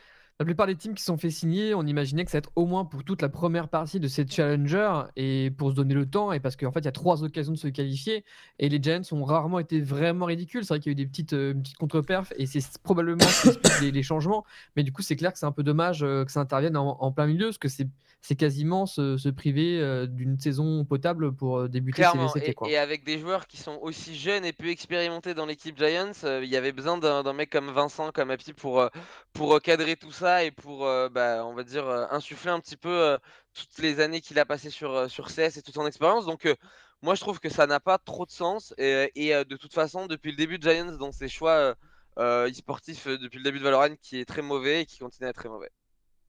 Bon, bah voilà, du coup, RIP en espérant qu'ils puissent trouver et rebondir rapidement, du coup, potentiellement avec les changements qu'il va y avoir dans les jours à venir. Alors, du coup, on va regarder les clips pour se faire plaisir, mais avant ça, du coup, c'est où le clip improbable? C'est lui, c'est Streamable là. Ouais, ouais. Celui-là, là. Ouais. Donc voilà, celui-là. Mais avant Ouais, ça, du coup, celui-là, ouais. on vous parle vite fait, on va regarder les résultats, mais en gros, pour que vous sachiez un petit peu, voilà du coup ce qui s'est passé. Alliance qui a gagné contre Diffuse 2-0 hier soir et donc du coup qui est qualifié. Alors ouais, on vous le rappelle, donc en première semaine de qualification, on a eu pas mal de surprises. On a Wave qui s'est qualifié, on a NIP également qui s'est qualifié, accompagné de FPX et OG, dont on a parlé. Donc il y avait déjà eu beaucoup de surprises. Et là du coup, c'est les 4 équipes qui vont rejoindre les 4 équipes que je viens de vous citer, qui sont du coup pour l'instant Alliance et G2 qui sont allés chercher leur ticket hier soir. Avec notamment Alliance une victoire 2-0 contre nos chers français de Diffuse. Voilà, avec Firos, du coup, qu'on avait reçu la semaine dernière. Et Kadavra, qu'on a reçu la semaine dernière, qui a fait une game tout simplement incroyablissime, qu'on salue. Et donc, du coup, il reste 2 matchs, c'est ce soir. C'est du coup le premier qui opposera Fnatic et Guild Esports à 18h. Si tu peux monter un petit peu l'outil. Ouais, donc en gros, juste pour réexpliquer, parce que c'est ça qui est un peu compliqué, c'est qu'en gros, la semaine dernière, on avait que les players in. Et c'était joué que sur vendredi, samedi, dimanche, je crois. Et là, en fait, cette semaine, on a eu jeudi, vendredi, tout ce qu'il y a pour le player in. Et directement, on enchaîne avec le week-end. C'est-à-dire que contrairement aux 4 équipes qui étaient déjà qualifiées la semaine dernière, qui n'ont pas eu ces compétitions avant, les équipes qui sont là, Alliance, G2, vont avoir une journée de repos. Et les équipes qui vont gagner ce soir ne vont pas avoir de journée de repos et vont enchaîner demain avec le BO3 dans les challengers. En gros, ce week-end, c'est à la fois des playoffs in et les playoffs des challengers, quoi. Exactement. Ça s'accélère. On l'avait dit en début d'annonce des formats. Je pense que je crois que d'ailleurs c'est à ce moment quand t'avais eu Weeper, quand ils avaient un petit peu après qu'ils avaient annoncé tous les formats compétitifs, on en avait parlé. Et au final, on avait prévu ce moment où ça allait mettre un petit peu de temps à s'enclencher, début janvier et tout, mais dès que ça allait arriver fin février, ça allait commencer à bourriner assez énervé en termes de contenu et d'enchaînement. Et on le voit, là au final, ça fait 2-3 semaines qu'on est dedans tout le temps et là ça va être ça à peu près sur toute l'année. Globalement, le rythme va être assez effréné pour les équipes. Donc ce soir, G2 et Alliance ont eu leur ticket. Et on sait déjà que Alliance affronte Wave Esports. C'est une très bonne nouvelle pour Firos et ses potos parce que c'est clairement l'un des meilleurs tirages qu'ils pouvaient avoir. C'est le meilleur. Ninja in Pyjamas du coup contre G2. Donc si je ne dis pas de bêtises, c'est surtout le rematch de ce qu'il a. Alors c'est le rematch de match de qualif. C'est ça, c'est le rematch de ce match-là entre guillemets, mais la semaine dernière. Enfin il y a 2 semaines. Exactement, ils se sont joués la semaine juste avant aussi au Red Bull Homeground Invitational. Donc ils se sont joués 3 fois récemment et pour l'instant ça fait 1 partout, non? Ou 2-0 pour NiP? 1-1, ouais, ok. Oui, voilà, donc du coup, pendant ce temps-là, les Fun plus Phoenix et les OG, du coup, les anciens Unco et compagnie sont en train de. Enfin, les anciens Monkey Business sont en train d'attendre leur adversaire. Et du coup, leur adversaire devrait sur le papier être Team Heretics, qui, on le rappelle, avait gagné le First Strike et qui est l'un des favoris. On vous rappelle également, du coup, qu'une fois que ces 8 équipes seront qualifiées ce soir, elles s'affronteront toutes dans ce challenger samedi et dimanche. Il y aura 4 qualifiés et les 4 qui sont éliminés. Et ils auront rendez-vous dans 2 semaines et ils attendront, comme a attendu cette semaine Ninja in Pyjamas, OG, Fun plus Phoenix et Wave Esports, et attendront les 4 derniers qualifiés des Player In pour rejouer un BO3 décisif. Et donc du coup ils auront le droit à une 2e chance. Donc gros avantage évidemment pour les équipes qui se sont qualifiées cette semaine et il y a 2 semaines, puisque vous avez cette possibilité là, la semaine dernière du coup il y a 2 semaines, parce que vous avez cette possibilité là d'avoir 2 BO3 et il faut en gagner que un des 2 pour se qualifier. Là, en fait, si vous êtes amené à perdre ce match, vous avez encore une dernière chance, un dernier BO3 à gagner pour vous qualifier en Master, ce qui est l'objectif final, puisque au final, les challengers sont plus. Au début, on comparait ça à des mineurs et tout, mais au final, c'est plus les qualifiers du Major. C'est ça, ouais. C'est un BO3 décisif en fait, il n'y a pas d'autre truc, il n'y a pas de loser bracket, il n'y a pas de nouvel arbre qui est remis. Exactement. En fait, c'est juste, les gars, maintenant que vous avez tout fait, il faut en gagner un dernier BO3 et là, vous irez au Master pour représenter l'Europe. Donc voilà, donc fortement, nous. Là sur le papier on est pour Alliance, là sur le papier pour la hype du jeu on serait pour G2, mais pour notre côté, pour nous on est pour NIP, très clairement pour NIP. NIP tout court. Voilà. Pour la hype du jeu. Fuck G2. Fuck G2, vous pensez tous les deux? Non mais je sais pas pour la hype du jeu, peut-être que G2, parce qu'en Espagne je sais que ça marche pas trop mal le jeu et vu que Giants est dans la sauce, G2 peut être une force pour les audiences. Je dis ça, voilà. On veut que NIP gagne, Ensuite, Fun plus Phoenix contre To Be Defined et OG, évidemment on est pour OG. Donc voici les 4 dernières équipes, Fnatic, Guild Esports. Triste nouvelle pour eux. Deux équipes qui avaient déjà échoué à ce palier-là, qui ne s'affrontaient pas la semaine dernière et qui cette fois-ci, enfin il y a 2 semaines, et qui cette fois-ci vont s'affronter. Donc encore une fois, mesdames et messieurs, nous allons avoir soit Fnatic, soit Guild Esports qui sera relégué à la dernière chance pour le qualifier dans 2 semaines et qui ne sera pas dans ces fameuses qualifications pour se qualifier au Master. Donc coup dur. Ce match il peut être piège parce qu'on a des Fnatic qui sortent d'un first strike très bon, très encourageant, mais qui depuis l'annonce de leur signature chez Fnatic et leur VCT struggle contre des équipes qui sont pas les meilleures équipes européennes en plus de cela, et des guilds qui ont complètement raté leur fin d'année et leur début d'année et qui ont l'air de revenir là depuis une semaine un petit peu plus chaud. Donc attention, match piège, match à suivre, on vous le rappelle à 18h chez nos confrères de 1P Valorant avec notre C'est qui qui casse? C'est Funka, PM? Non, PM et TPK je pense. non, je crois que ça a été. Je crois Attends, que c'est Funka qui a c'est été- Funka cette avec semaine, Flash. ouais. Je crois que c'est Ok. Funka cette semaine. Un PV Valorant, ça a été. De toute façon, ça a été. Et je crois qu'il y a Emma aussi encore. Il faut que je vois. Ouais, il y avait Maya, ouais. De toute façon, ils ont mis la. Non, c'est Adibou, voilà. Adibou, Emma. Et il y aura aussi TPK et Emma. Mais Mister et Adibou et Funka seront aux côtés pour le cast parce qu'il y avait 4 jours de cast évidemment. Donc voilà, il vous reste plus que Chetouane et Luthier et vous aurez un bon gros de broadcaster qui se sera incrusté chez un PV Valorant. Mais pour l'instant, voilà, 4 jours de compétition. Je crois qu'ils font ça en IRL, hein, il me semble. Ouais. Donc voilà, ce soir Studio, à ouais. 18h, demain à 17h, après-demain à 17h. Donc n'hésitez pas évidemment à aller follow la chaîne et à aller les voir si ce n'est pas déjà fait. Ça fait plaisir. Donc je pense pas que vous retrouverez Adibou ce soir puisqu'il a l'émission sur le stream, mais du coup vous le retrouverez samedi et dimanche pour les matchs décisifs. Voilà, et vous pourrez peut-être retrouver dès ce soir notre ami Funkouille. Donc on y est, mesdames et messieurs. On va parler d'une équipe dont on ne connaît pas le nom, dont on ne connaît pas l'existence, qui a un logo avec des AK-47. Il s'agit de Shaka Laka, une équipe polonaise avec un joueur qui a un numéro de téléphone en nom, le 48 71 39 66. Si vous mettez 01 devant, ça vous fait tomber dans un numéro dans l'heure, n'appelez pas. Du coup, on a un petit souci avec cette équipe. Ce souci, c'est ce clip que vous allez voir. On peut malheureusement pas le mettre en slow motion et on va attirer votre attention, mesdames et messieurs, sur ce clip du joueur Alors, polonais qui a un nom de téléphone. Donc déjà les 2 premiers kills ici, mais c'est surtout les 2 derniers kills qui sont vraiment très très surprenants. Alors regardez tout, regardez le timer, regardez les kills, premier kill ok, deuxième kill il vise dans la jambe, c'est un headshot, bon très bien, 20 secondes. 20 secondes, qu'est-ce qu'on fait quand on a 20 secondes et qu'on veut jouer le spike et qu'on est en BP, on est dans la rombée sur Ascent? Bah le numéro de téléphone... Il est incroyable, par contre ce kill là. Non mais le deuxième il est pas dessus. Hein. Non mais en fait il spray chelou, il tire Ouais. une première balle, il arrive sur sa tête et bon bref. À la limite voilà. Et là qu'est-ce que je dis? Bah là il y a le mec qui se dit bah je vais aller en B moi, pourquoi? Bah parce que je vais aller en B, pourquoi pas? Bon, ah, tu veux dire. Oh, ah pardon. Là Et il va aller en alors qu'il lui reste 2 secondes. Donc là il a pas le temps de poser, il a perdu le round. il a pas et le temps, là- à moins que, Il fasse ses 3 kills. il y a moins qu'ils se mettent en mode Terminator, ouais. Mais en l'occurrence je crois qu'il gagne pas le round. Non il gagne pas. Non. Mais regardez bien. Ah, on peut faire du slow motion avec le clic droit apparemment. Slow motion avec clic droit sur la vidéo. Ah ouais, on peut. Bon, regardez, j'essaie de mettre en slow motion après. Voilà, je vous le remets évidemment parce que ça va très vite. Donc il sort de la smoke, il pré-shot au niveau de la sortie CT, il one-shot un gars et il décale directement sur le deuxième. Ça va extrêmement vite, Et il est même polonais. Le viseur repart à gauche après parce que le Liambot est pas sûr que le mec est mort à gauche encore. Donc ça repart à gauche, tu vois. C'est. Des Ah, accusations assez lourdes. Mais en même temps, c'est un peu what the fuck. Hein. Je vous remonte le clip encore. Voilà, je vais essayer de passer la vidéo en slow motion si je peux. Je peux en effet. Speed, un quart.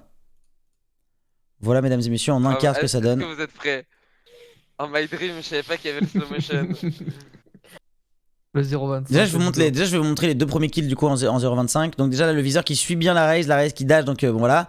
Le décalage ici qui est très très bon. Et ça continue à spray. Il a le temps de faire tab. Hein. Non, c'est le spectateur qui fait tab, pardon. Ouais, donc un peu de réussite sur le deuxième tir, pourquoi pas. Et donc du coup c'est ce kill là qui est très très suspect. Le premier into le deuxième. Donc on n'est pas sûr à 100% qu'il y ait cheat. Mais c'est vrai que c'est quand même... Ouais, what the fuck hein. What the fuck hein, le premier kill. Moi, désolé, What là, the en fuck. 25, je commence à être un peu près sûr qu'il triche. Parce que là, désolé, mais les 2 coups de souris, mec, c'est pas trop humain quand même.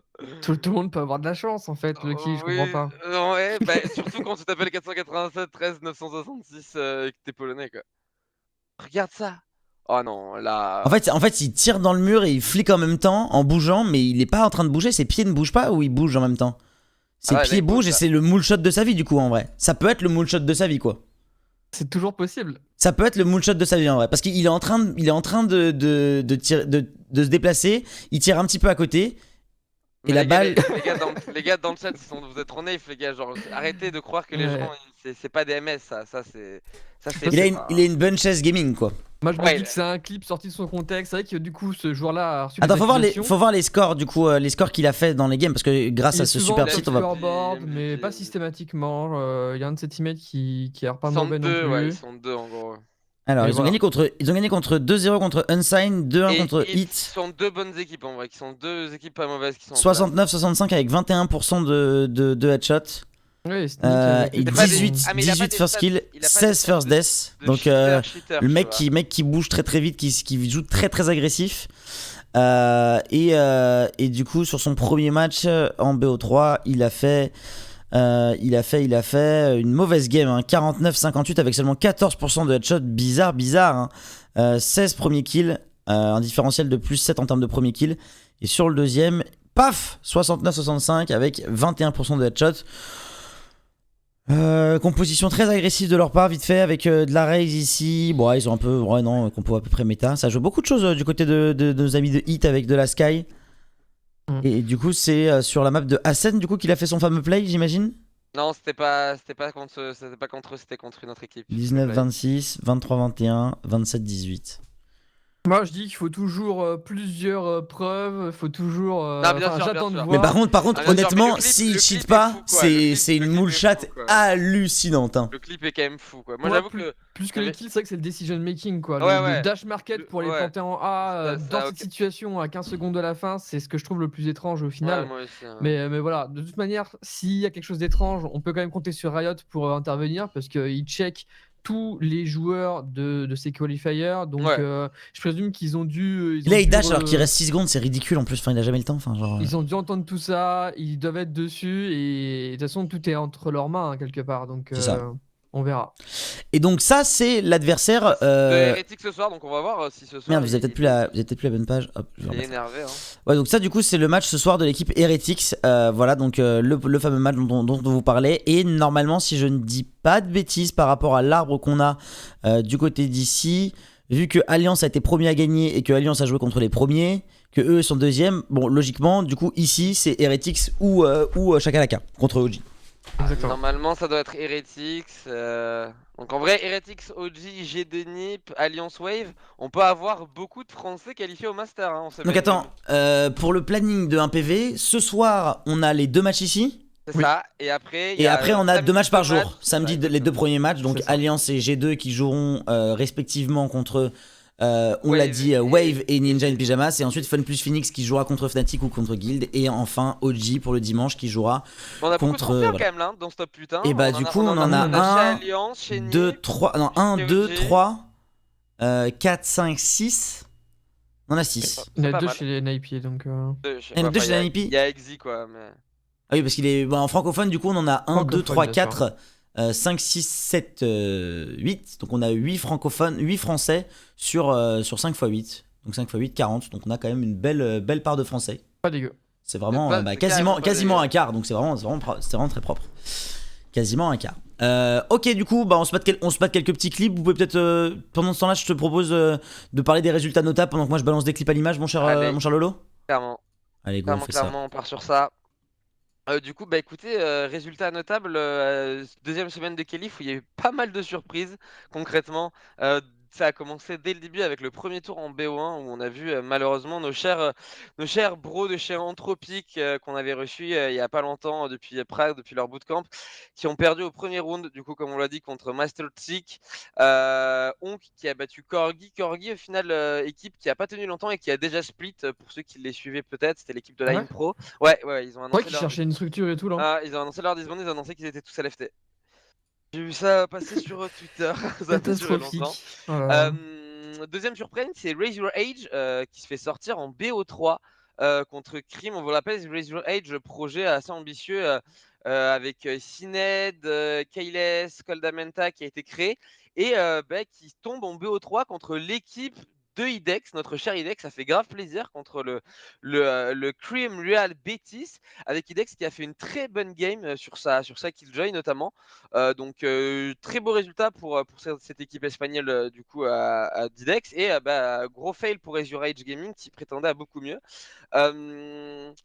Côté round 3, on a commencé à avoir du coup des premières petites surprises forcément avec des équipes qui se sont faites accrocher, qui ont un peu galéré, notamment G2 qui a pas mal galéré contre VPD Project, le mix de Foxy. Ils se sont fait accrocher 13-11, 14-12 contre un mix de jeunes joueurs, donc c'est jamais très rassurant, avec notamment un Zik qui est passé sur Sky sur Ascent. Qu'est-ce que t'en penses, mon cher Weeper?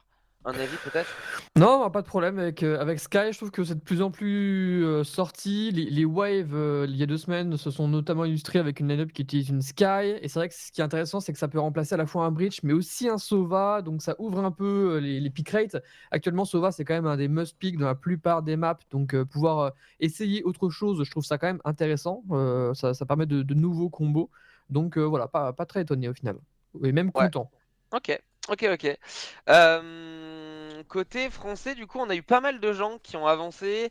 On avait encore Yendes dans l'arbre, on avait encore Mega Kitsch, on avait encore Edelweiss. On avait encore Vitality. C'était une qualif assez intéressante Ils ont pour fait la quoi France. Vitality du coup? Du coup, Vitality, j'allais en venir round 4, défaite. Donc, on avait en round 5 un potentiel BO3 entre Diffuse Team et Vitality qu'on Le n'aurait pas rematch eu du coup, ouais. de stream, mais forcément, on parlait de belle histoire avec Weeper, et ça fait partie des belles histoires. On vous le rappelle, avec Brahms, l'ancien opportuniste, du coup, nouveau maintenant, et Diffuse, qui est parti du projet pour faire ce projet Vitality.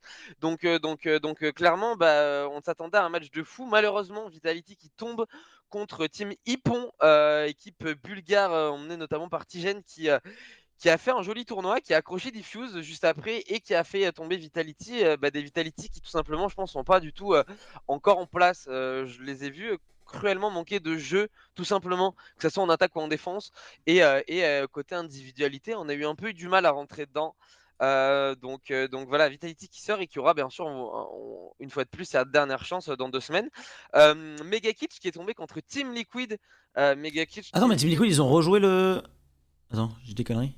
Ils sont pas qualifiés Team Liquid parce qu'ils avaient perdu contre. Bah non. Ah Ouais, oui, c'est ça, ils contre avaient perdu FPX. contre FPX. Et du coup, Team Liquid était out aussi, du coup. Team Liquid a perdu exactement contre Alliance. 2-1. Ah oui, c'est ça. Donc du coup, ouais, Mega Kitsch qui a accroché Team Liquid plutôt bien même. 14-12 et C'est 13. ça, Ouais, 14-12 pour la 14-12. première game. Après, bon, ils se sont Ouais. fait. Voilà, c'est Ah comme mais tu perds ouais, la je veux dire, première, tu connais. c'est une jeune équipe, il y a peu de joueurs expérimentés, Ah, c'est full FR. c'est full FR, ouais, c'est que des petits jeunes, mais c'est des petits jeunes qui sont faits notamment, enfin, voilà, peut-être qu'ils sont moins jeunes, hein, on les embrasse d'ailleurs, Dika, etc. Mais voilà, ils sont faits notamment repérer sur tous les underdogs de Rito Gaming, et ils ont décidé de team up vraiment, de cramer en ce moment, de se préparer, et c'est quand même très encourageant. Je trouve pour une première sortie officielle, en tout cas à quelques semaines de Prague, qui a accroché Liquid 14-12 sur Haven. Putain, ils ont fait une belle attaque, hein, putain. Ouais. Parce qu'en attaque, ils ont fait peur à Team Liquid. Hein. Team Liquid, ils ont pris. Ils se faisaient mener 8-2 hein, en défense, Team Liquid. Bon, alors ils ont mis la sauce eux aussi en attaque, mais assez impressionnant. Hein. Clairement. Du coup, après, on a nos chers Finest accompagnés de XMS, notre chaton national, qui ont perdu contre Insane Games, les Serbes. On a eu un match fratricide entre Yendes et Edelweiss, du coup 10 Français qui se sont tapés. Ça c'est cool, c'est rare de voir 10 Français se battre sur des matchs comme ça aussi loin avancés dans des brackets européens. Et du coup Edelweiss favori forcément dans ce match qui s'est imposé. Mais un match avec une saveur un peu bizarre, parce que côté Yendes, on a eu des gros lags sur notamment Blitzen, et la game a été assez compliquée, il y a eu pas mal de pauses, elle a été assez longue, assez périlleuse. Donc voilà, jolie victoire de Edelweiss, qui ensuite s'est tapé Fnatic, et qui malheureusement n'est pas arrivé à se débarrasser de l'autre de Fnatic. La team de petits scale, du coup, ouais. Mais c'est ça, ouais, belle performance des coéquipiers de Tidus et Petitscale qui sont allés assez loin. Côté niveau international, on a Fnatic qui s'est fait encore accrocher, comme je l'avais dit. Ouais, ça j'ai vu. Ouais. Ils se sont fait pas mal accrocher, et c'est pour ça qu'il va falloir faire gaffe ce soir contre Guild Esport. Big qui s'est incliné contre HSDR, ça c'est une surprise, hein, puisque HSDR, franchement, c'est une équipe qui a un joli potentiel, et qui aurait pu largement battre cette équipe de Big. Enfin, du coup, dernier round, c'est là qu'il a commencé à avoir des matchs qui font mal. côté Giant, ça fait mal, on perd contre Animal. Et contre côté Liquid, ça fait mal, on perd contre Alliance avec un Kedavra des plus grands sur Icebox. Donc ils ont dû enchaîner Alliance into Diffuse quoi. Into Diffuse, Liquid into Diffuse, ouais.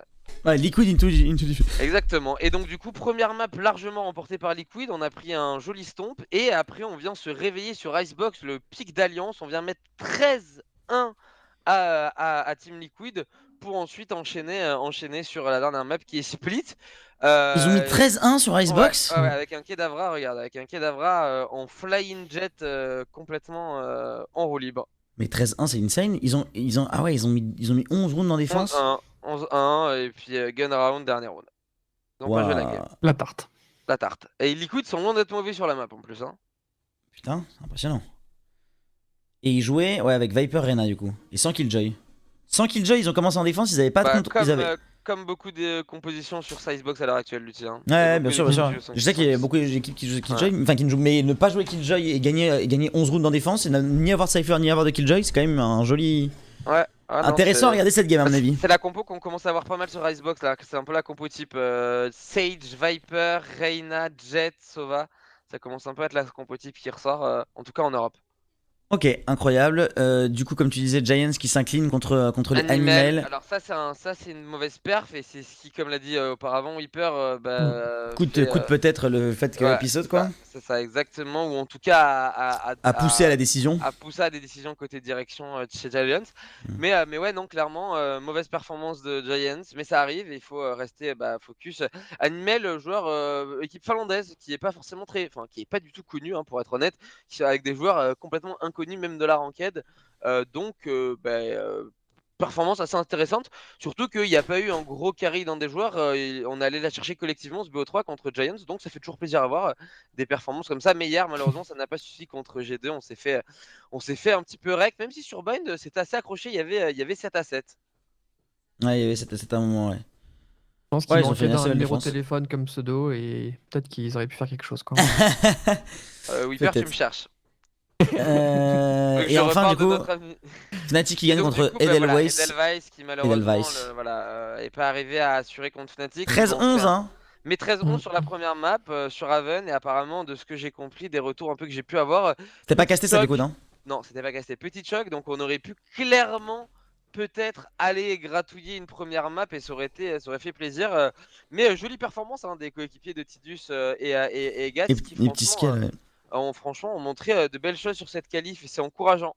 Ouais, c'est cool pour eux parce qu'ils ont eu pas mal de galères avec ces changements de structure, avec quelques petites contre-perfs, des tournois qui se passent mal. C'est bien de les revoir ici performants et peut-être même à deux doigts de faire un petit exploit. Quoi. Ils se cherchent, on voit que les compositions ont complètement changé. Tidus qui avant était soit sur les smokers, soit c'est les sentinelles, est passé en main raise. Ils jouent plus autour de Sage, ils ont pas mal changé et on se cherche un peu.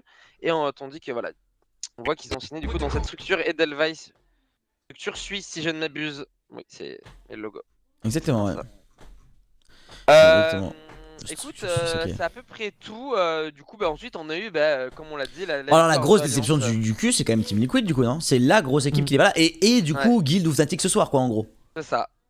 Et potentiellement Heretics, en gros. Ce seraient les 4 grosses équipes out. Heretics, toujours des grandes fortes chances de le faire contre Cheater. Mais pour Fnatic et pour Guild, il y en a forcément une des deux qui saute. Donc on aura forcément soit Guild et Liquid, soit Fnatic et Liquid qui seront complètement absents de ce top 8 pour la qualification en Master et qui n'auront plus qu'une dernière chance. On peut également penser, nous, de notre côté, à Diffuse, à Vitality, à Anthropic. Même si on sent que les équipes qui en sont le plus proches, c'est peut-être Diffuse pour l'instant, l'équipe française qui est le plus proche d'aller chercher une qualif. C'est les plus près à l'heure actuelle. Et je sais pas ce que t'en penses, Super, mais au final, on s'y attendait à ce que ces qualifs, elles allaient être très très très compliquées pour les équipes parce que il y a beaucoup de projets qui sont lancés récemment en Europe, les nouvelles équipes, beaucoup de changements dans les équipes, de mercato très actif en décembre.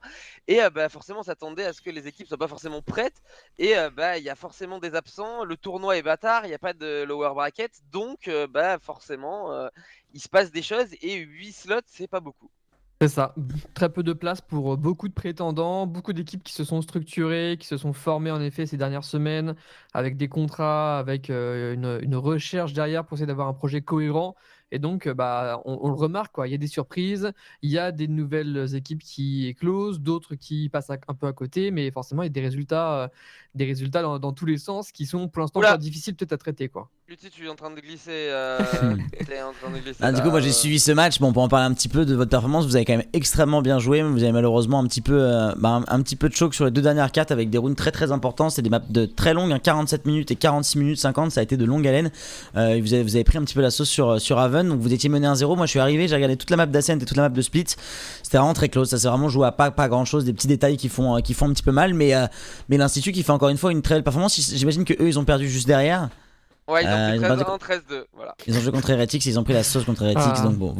C'est vrai que c'est Ils dommage avaient que tout vous donné n'ayez. pour vous battre. C'est vrai que c'est dommage que vous n'ayez pas eu vous votre match contre Heretics par la suite. Ça aurait été difficile. J'ai envie- Mais j'ai moi envie vous de auriez pleurer. pu dire on a fait Fun plus Phoenix, on a fait Heretics, 2 fois on s'est battu, 2 fois on les a un petit Non, peu mais aidés. j'ai envie de Mais pleurer, j'ai envie de pleurer, vraiment. c'est vrai Quand que j'ai vu- quand j'ai vu que rappelez-vous évidemment que Sova est le perso support qui est dernier au classement.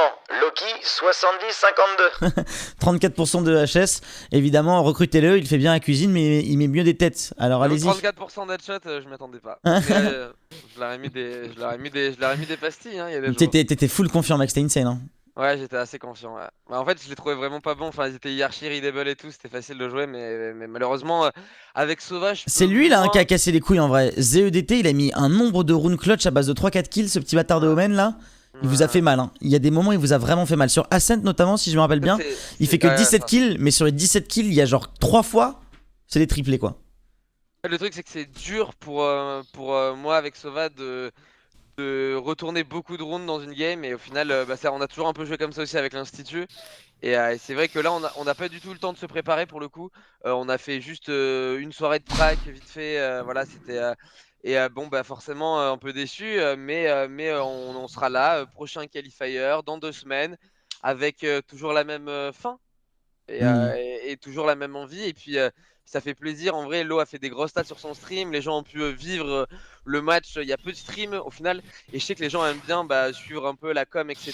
Donc, Ouais, c'est clair. donc C'est je sais vachement que- intéressant. Ouais. moi, ça me fait toujours plaisir. Ouais, tu vois, c'est là qu'il vous a fait mal hein. Sur Ascent. Z, il a mis 3 doublés, 1 triplé, 1 quadruplé. Et ça, là, ces petits plays là, en tout cas, moi je me rappelle que c'était des rounds vraiment clutch où vous étiez en domination numérique, genre 2v4, et bam, il prend 3 kills d'un coup d'un seul dans un coin. Ça fait mal au huc. Je me rappelle également d'un round malheureux de Twinny, désolé Twinny, en 2v1 du coup, quand vous étiez en cam. 3v1 et il décide de mettre la cam plutôt Après, que de. Ascent, on la Mais... gagne en soi. Mais c'est Split après où on joue vraiment mal, quoi. Bah oui, mais Ascent, vous la. Ouais, oui, c'est ça. On la gagne, on la gagne. Vous la mais gagnez c'est- 13-11. Mais Haven, soit on doit jamais aller sur Split, on doit aller 2-0, on doit les battre sur Haven aussi. Sur Haven, on était largement en domination. On a mis 7-5 en attaque, on était bien et tout. Et on a juste mal joué, quoi. Ouais, bah 2 1v1 qui ont été gagnés par le joueur de Raze aussi, qui fait un petit peu mal. Il y a un 1v3 qui a été gagné ici. 1v2 pardon qui a été gagné. Toi t'as gagné, t'as mis 3 kills. Ce qui est quand même pas mal du tout. Et Venom Omise, le joueur de Jet, qui a mis 6-3 kills sur Split. C'est beaucoup, 6 fois 3 kills hein. Par round. C'est vraiment énorme. Bah quand même bon. RIP l'Institut, mais c'était super sympa de vous suivre et ça donnait un petit peu un bon contenu pour se chauffer pour les VCT. Bien écoutez, voilà. Côté North America du coup, on attend, il y a le winner bracket qui est déjà fait avec les équipes qui sont qualifiées, donc j'imagine que c'est FaZe. Là, c'est les 2 semaines C'est ça. de qualification. Donc c'est Là, FaZe, là, Envy, c'est Genji le match, et Android Thief qui sont qualifiés, qui n'étaient pas qualifiés la semaine dernière, c'est ça? Les équipes du Exactement. dessous à chaque fois, et du coup qui rejoignent Sentinel, X7, Immortals et Luminosity. Et vous, comme vous le voyez ici, c'est un peu plus complexe puisqu'il y a lower bracket pour eux, donc plus complexe mais plus de deuxième chance. Encore une fois des gros absents, on pense évidemment à TSM, à Cloud9, à Dignitas et à version 1 qui ne sont pas là tout simplement. La T1, mais ils ont changé Oui, beaucoup de joueurs. voilà, Ouais, T1 c'était aussi un peu très projet particulier parce que le n'existe projet pas. voilà, avait un peu explosé, donc là, ouais. c'est ça. Intéressant du coup les vues d'ensemble mesdames et messieurs de la première phase de qualification du coup de la première phase finale, les vues de la phase finale de la première qualification. Donc ça c'est les vues de la semaine il y a 2 semaines pour les phases finales. Donc en NA un total de 62k viewers, en EU un total de 45k viewers, en Turquie Seulement en Turquie 50K viewers et en Corée 20K viewers. Donc des audiences qui sont quand même assez faibles dans l'ensemble, mine de rien. Mais des gens qui regardent beaucoup. Vu que voilà, la plupart des gens, du coup, en fait, le viewership, ça c'est le nombre d'heures qu'il y a eu de compétition. Donc forcément en Corée et en NA, vu qu'il y a 12 heures bracket, c'était beaucoup plus long. 24 heures de diffusion et 38 heures de diffusion. 12 heures en Europe et 12 heures en Turquie. On parle uniquement du viewership pour les phases finales d'il y a 2 semaines.